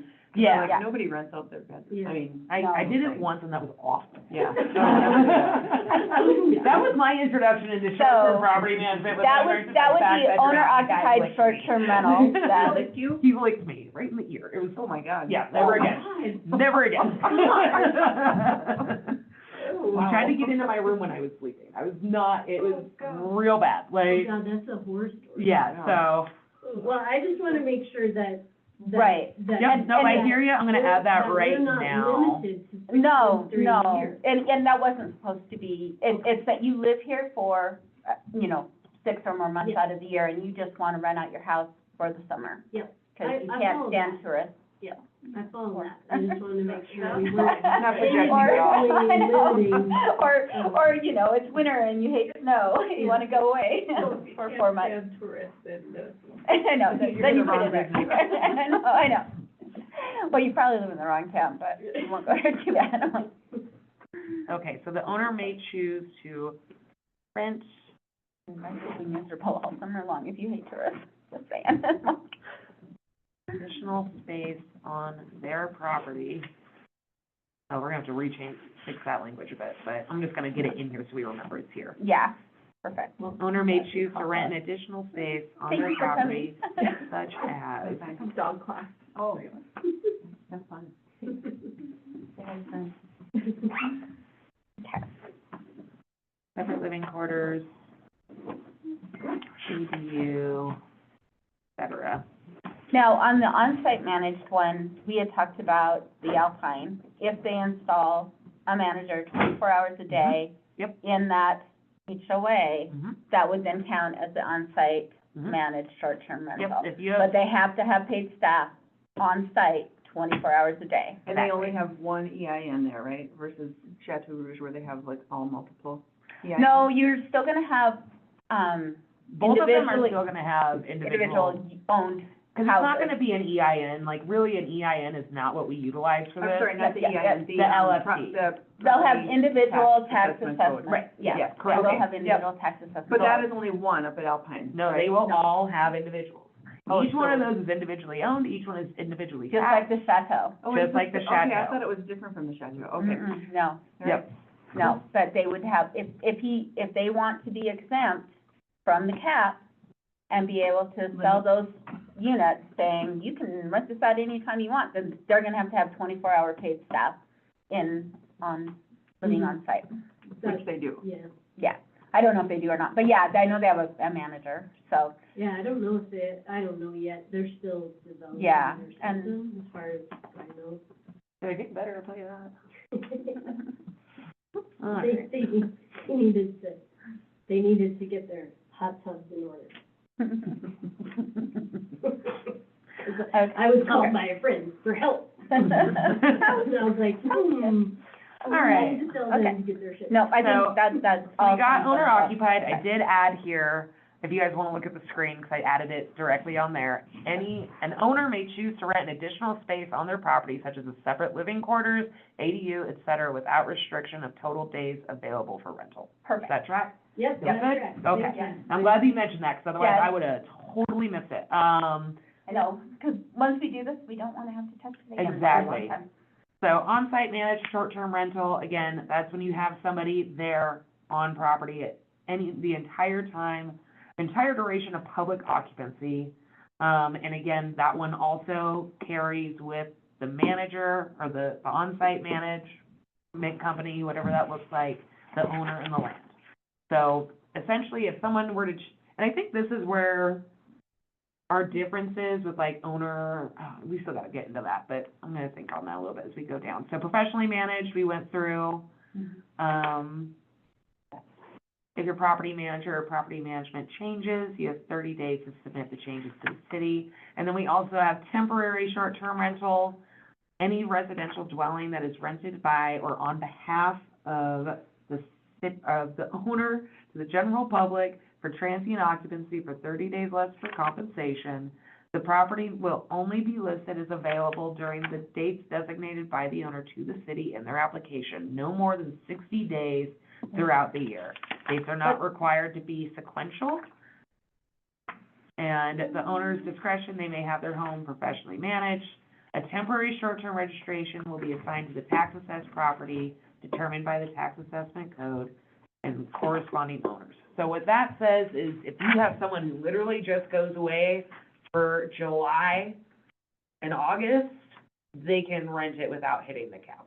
So why would we even do that, since we just gave them the owner occupied short-term rental? I think specifically this was for folks that, I don't think you need it, because they live here more than 6 months. well, what if it's not somebody who lives here 6 months? What if it's someone who's like, it's a second home? And you just wanna make money over Harley Rodeo? So I think that's kind of where that came into. I think it came up as a question about that, like in our, advisory boards, like what if Joe Schmo wants to rent it a few times in the summer to make one mortgage payment or something? Right. And it could fall under that category. I could see that, Jody. I guess you just have to decide if you want to give that to second homeowners or not, or do we want them to have to live here? I mean, have it be their primary home. Well, again, I don't necessarily have an issue with someone doing a temporary short-term rental. It's gonna have very little impact in terms of like, Right. and like, you know, neighbors getting bugged by it, but also they're still having to pay money to the city, they're still Yeah. having to do Yeah. resort Still- taxes. Income for the city. Yeah. And Yep. you know, frankly, the owner occupied, there's only two. It's you guys and Kathleen, those are the only That's what two I think. in the city. Yeah, no, it would be So more if- like if someone, see, to me, that was what I was thinking, like the owner occupied, where I want to leave for 4 months. Or if it's somebody who's like, I just live Or- here in the, you know, summertime for 3 months. I'm here for just my summer home. So, but And you're then capping it at 30 days, 60 days. 60 days Yep. for the rent? I Yeah, mean, for it the came up temporary. because of your friend. This is, remember, you were talking about your friend who wants to make money.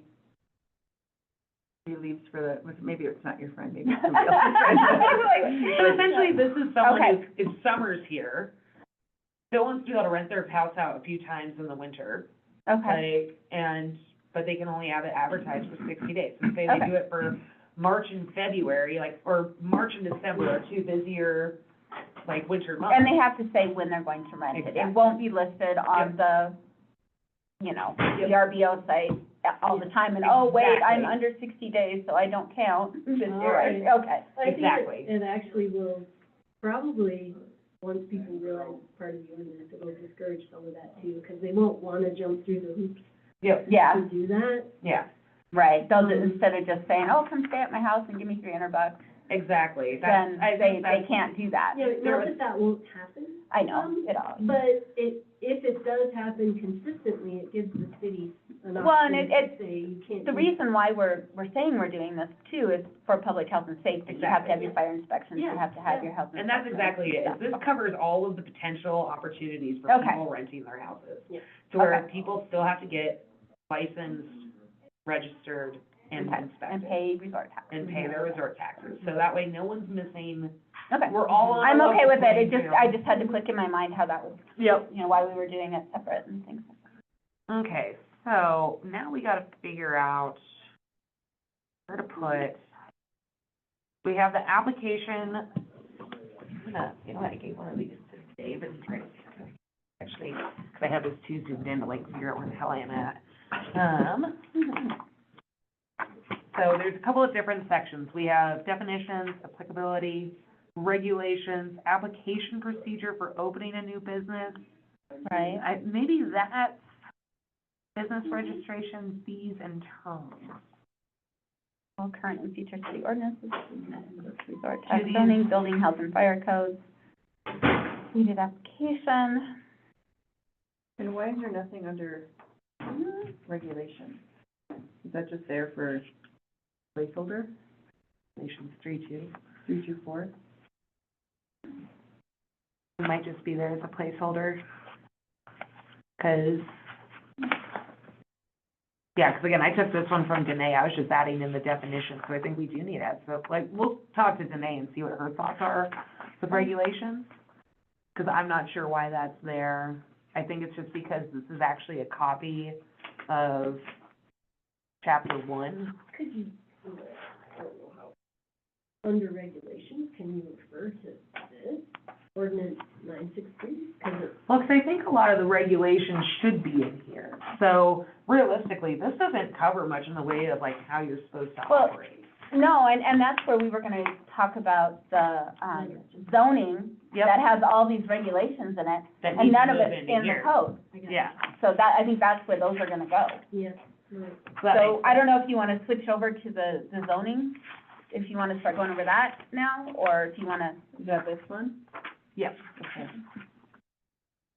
So Because- this one, And this is under the, RLM, this is under the planning, oh, this isn't our planning document, there's zoning, planning and zoning. yeah, this is our document. zoning. is that part of RLMC then? Or not? No. Zoning? No. Okay. No, none of this has been codified, that's part of the problem. Right, and all of the stuff that's in zoning is, none of it's in any ordinance anywhere that, Yeah. that we have really, so. And that's exactly it. So I went through and you'll just see a lot of flashes again. So, yeah, let's decide what of these regulations do we need to put over here? Because a lot of the regulations are literally just our city ordinance. But we have, so good neighbor policy, that's one of our regulations. You Yeah, have we to have just a now have that, registration. Yep, You need to follow occupancy, which is so, here in zoning, which we could include here instead. right, I mean, so but you here's, don't, we just want one document that says Yeah. these are, and zoning as far as should really just have a definition of what a Yes. short-term rental is. mhm, And then that's really, I feel like, all it needs, right? Because with how the zoning works, it's gonna refer to okay, you can do that here, here, here, here. yeah, And all it has to say is this is the definition of what a short-term rental is, it's the use of that land. yep, and so you've got here the short-term rental, owner-occupied short-term rental, property manager, those definitions should be the same. Yep. And, who the responsible person, local emergency contact is. See, and that's something that we should have in regulations too, is, Yeah, I think so. so I'm gonna make quick notes here. So regulations add, and I'm, Yeah, responsible person, local emergency contact. emergency contact, and I'll flesh this out later. Signage.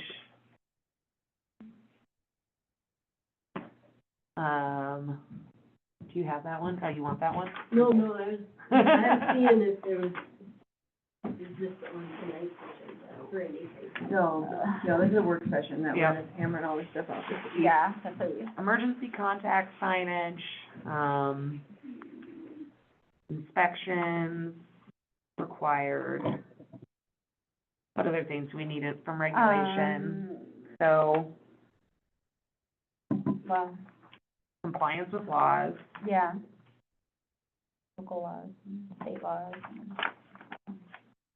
occupancy, Yeah, now the occupancy, you were changing to a set by the property manager? Yep. Or the So I owner, changed the it owner, here in the zoning, owner so or I'm just- property manager? Yep, I'm gonna grab a bunch of that and move it Okay. into regulation versus. Because apparently the fire department does not set occupancy. No, they won't. So, and that's how they were referring to it here, and that's, Mhm. they won't enforce it, they don't set it, so, We do. yeah. Yep, oh yeah. Yeah. And So the hell out of basically, it, the too. owner or the property manager has to set an occupancy and should have that listed. Yep, and that has to be in their registration, which is current, and that is accurate. Okay. So that we And have do you max, put it, and then they have it in the house, occupancy of this is? I don't think we have it in the house. Okay. No, we have it, well, It's in the we have it listing. in our listing, and then in our, we push out a digital guide Yeah. thing, and I'm trying to think if we have it in writing. I just say that I the mean, occupancy I mean- is listed, has to be maintained. Right, Yeah. you can't exceed. I have no Okay. problem putting it in the house. Like, I just, you know, I mean, if you have someone who, you know, I put it, that it on my says fire map, six, where but it's they just like, put, Yeah, they put yeah, 10 in there, you know, I Yeah. mean, do you, because it would give you recourse to kick them out. Yeah. You know, if you needed Our to. guest agreement gives us recourse. Of course, okay, okay. No monetary No compensation. Yep, If we determine that they are abusive, neglected, or neglecting or anything, okay. our guest agreement. So You that- will so be it's all required to handled. leave with or without law enforcement's involvement, and you don't get your money back. You, see ya. Yeah, perfect, okay. Breach of contract. But for the average, I mean, you know, for the person doing it themselves that hasn't been in business 20 years, Right, there's a learning curve. Like, the first time they have a bad experience, do they have that? big frat party at your Do they have that house. in their house rules on Airbnb? Yeah, If they don't, but so there's a big learning curve. That's why AAA says to people, no, we're not gonna give you our guest agreement. No, we're not gonna. Nope. right, All this that's proprietary proprietary. information we've learned for 20 years. correct, that's what you're paying us I for, mean, I share a lot of it with you guys, but yeah, that's for other people to figure out.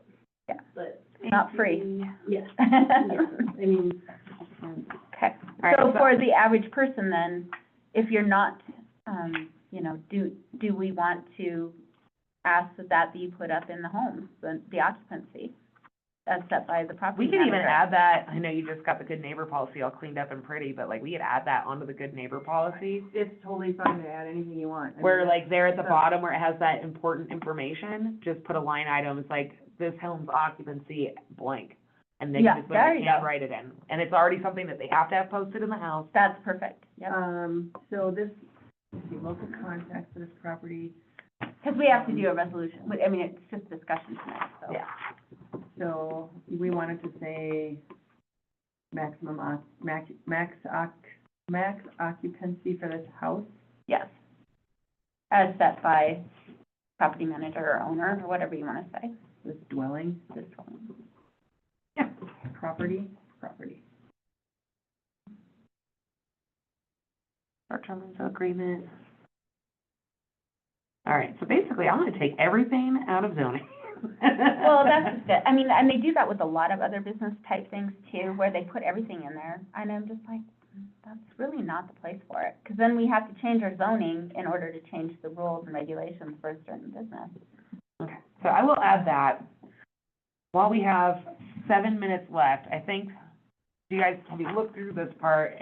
because again, I took out trash removal, I took out anything that's already a city ordinance Right, that doesn't need to be in here, or if it's being flexed in a way that isn't being flexed on anybody else, like parking. Local property manager owner needs to be cognizant of on-street parking issues and not infringe on parking of neighbors. it's Like- all public parking. It's public parking, like, that's just Yeah. the law, like. And we put in the good neighbor policy to please utilize driveways where Mhm. Yep. available and make sure, per Montana code, park in the Exactly. same direction flow of traffic. Yep. And then we also put in there that, city code is you cannot camp in a camper on the street. Yeah, like some of Type of these I thing, found so. really interesting, like under signage for safety. During the rental period, there must be a sign posted inside the short-term rental showing locations of all fire extinguishers in the unit and the gas shut-off valve and fire exits, which is like, one, we don't do that. Like, I don't want people to know where the gas shut-off is. Like, that's something that we have in the like, No, you call Northwestern Energy. You call Right. 911, and Yep. they call Northwestern Energy, and Northwestern Energy comes and shuts it off. mhm, And that's a part of being inspected. So Yep. Yeah. for city liability, I don't think the city wants to make any instructions like that. Mm-mm. no, No. and that's it. So we took Agree. that out, noise, that's already in. And the trash ordinance. removal, we Trash already- is already in Yeah, ordinance. and we have that in the good neighbor policy too, Change in please. ownership, expiration, renewal, that's all covered in the registration. Yeah, the noise, we already have our, Yep. no. So I'll move over safety hazards and public health into regulation, because I do think that one's important. The owner or the representative acknowledges the city has the right to suspend operation of any short-term rental when the city determines the rental is causing or contributing to imminent public health, safety hazard, or nuisance as defined in municipal code. Okay. So I think that that is a fair thing that we can put in regulation. Occupancy we'll put in regulation.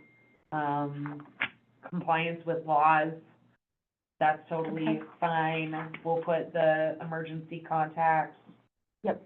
So really all it's gonna So, be is, so moving forward, I'd like to get all of these fine-tuned, and I'd like to be able to have a good discussion, I guess, at city council, and present all of these together as a package on the short-term rental and why it's changed, so they can see the flow. yep, And we have good neighbor policy tonight, though, We right? do the discussion, yes. This discussion, Just okay. discussion. And then if I can share my screen, I can just, Yeah, put that per- up there. Yeah, if you guys have time, if you're. and I just for- added maximum occupancy if this property is. perfect, Yeah. So- love that. Yes, so. I think that's great. On a whole, I think we're really close. The big Yeah. thing is I You kicked ass today.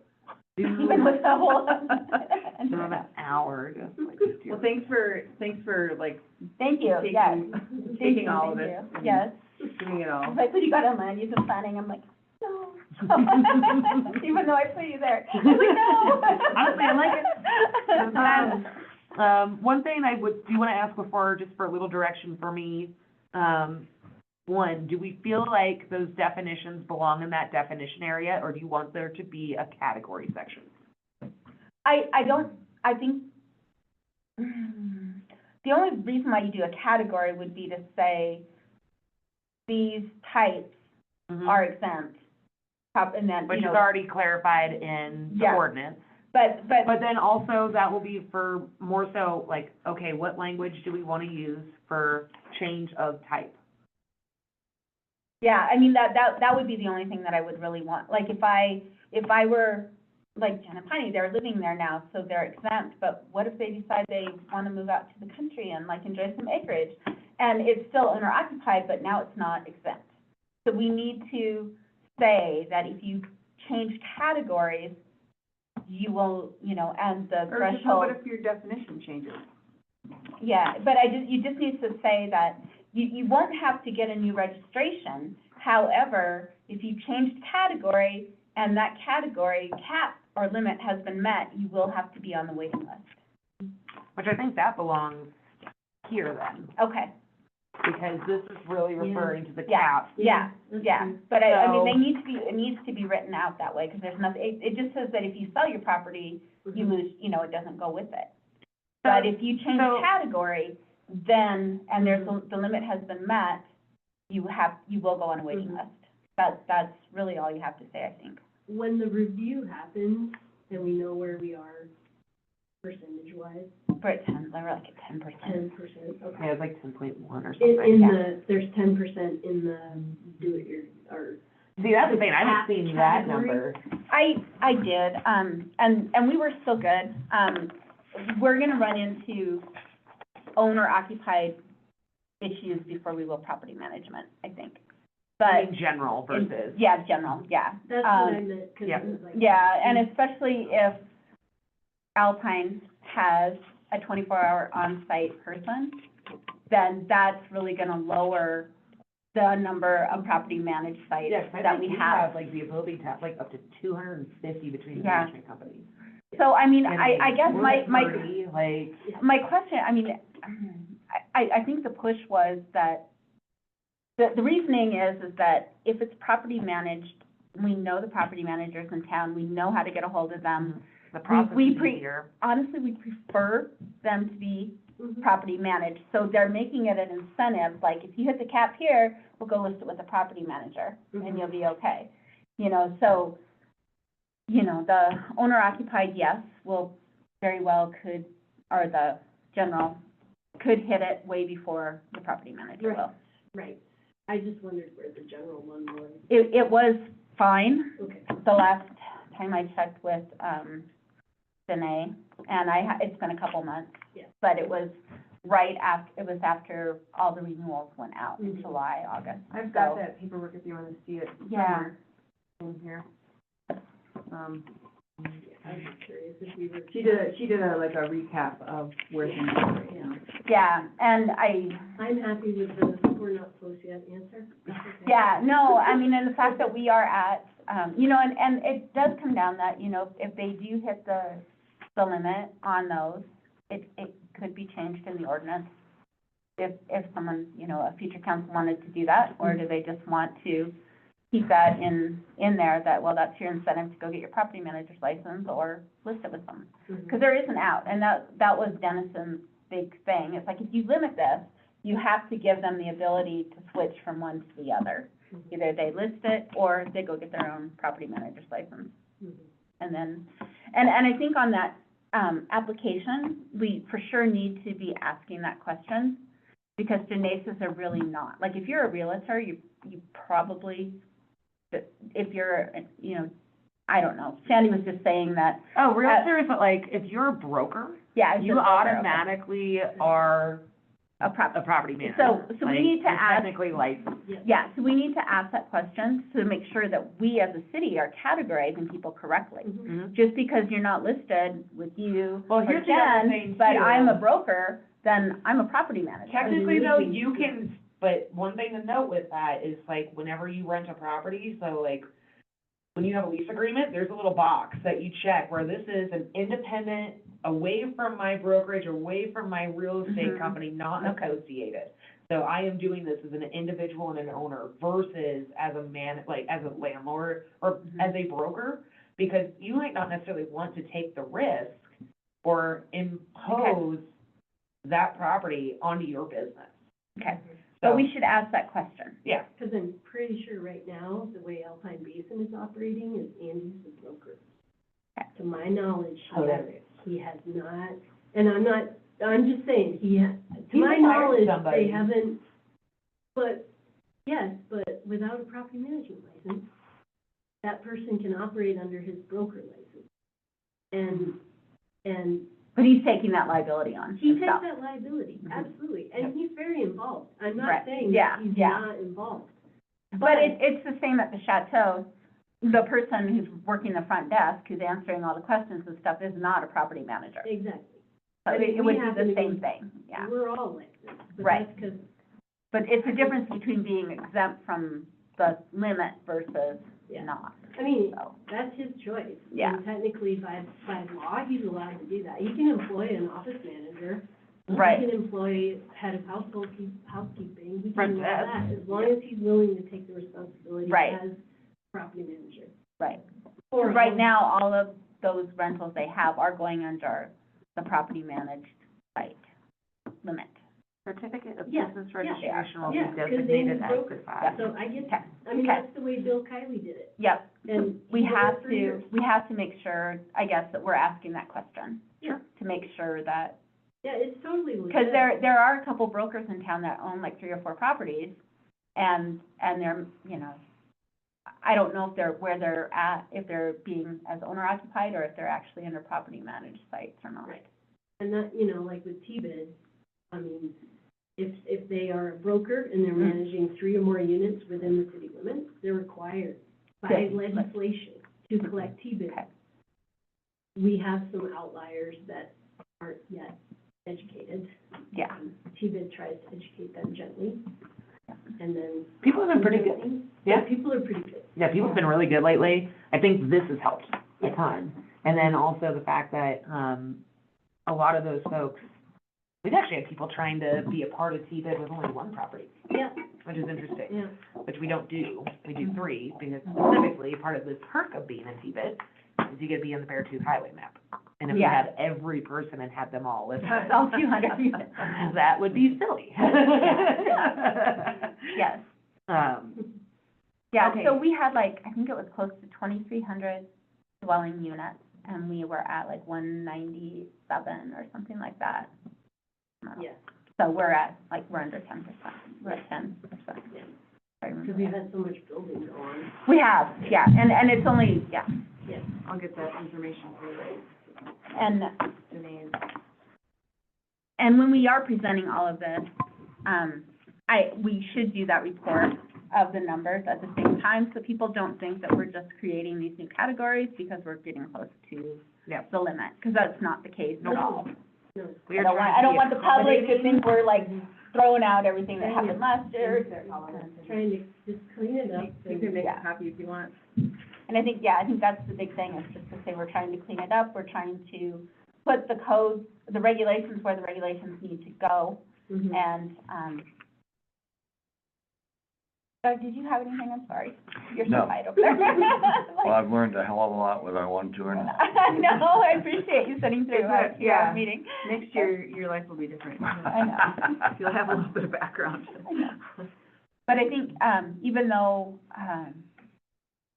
we haven't tackled the rest of the business registration, I think that we should just tackle it in sections, if Mhm. that makes sense, so Yep. that it doesn't confuse the issue.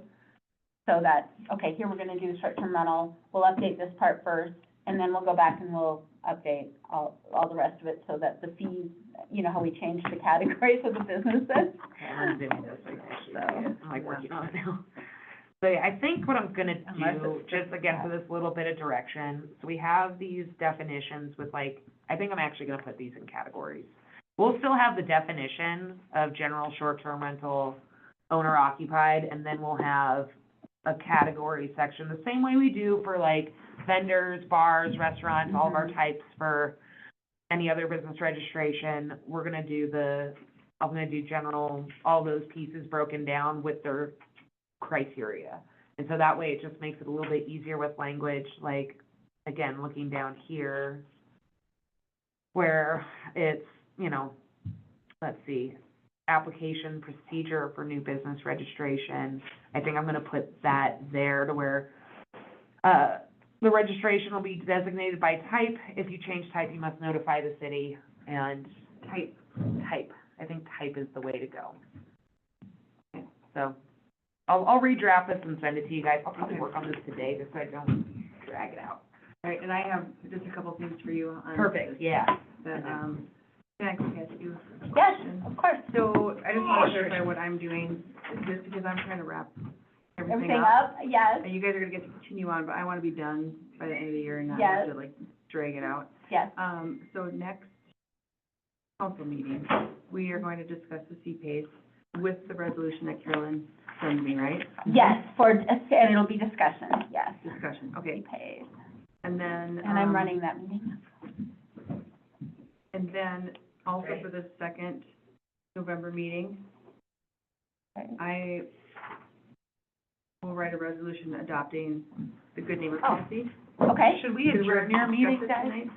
oh, we're still talking, Oh, about, of what our next steps are for like okay. resolution adopting good neighbor policy, okay? Yep, That's for the second November meeting. yes. Okay. And then, yep. So that will be an action item.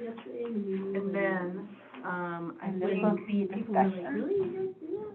I think we will also have I mean, the it's pretty recycling standard presentation, hotel. Okay. which I'm happy to bring to the Very first standard December in the meeting if industry. we run Yeah. out of I'm not revealing some big secret, but yeah, Yeah, it's well, like, how much, it's like. I- how long will it I'm take? trying to work on it today, so. I think it depends on Put money how in long. our I wanna pockets say and it's like ultimately 5 slides, put I'm money gonna have in it, the I'm gonna pockets put like of an income the- one, the here's what we, here's what we expect. Like our our employee community. Like, Employees, businesses, who, like, here's what we expect, here's what we And the expect. fact that we Okay. carry TVID And then I'm gonna and go state through lodging tax, and, like and, each I one. mean, Yeah. other people Where- carry where- their own tax. Okay, And that's what perfect. you're Job.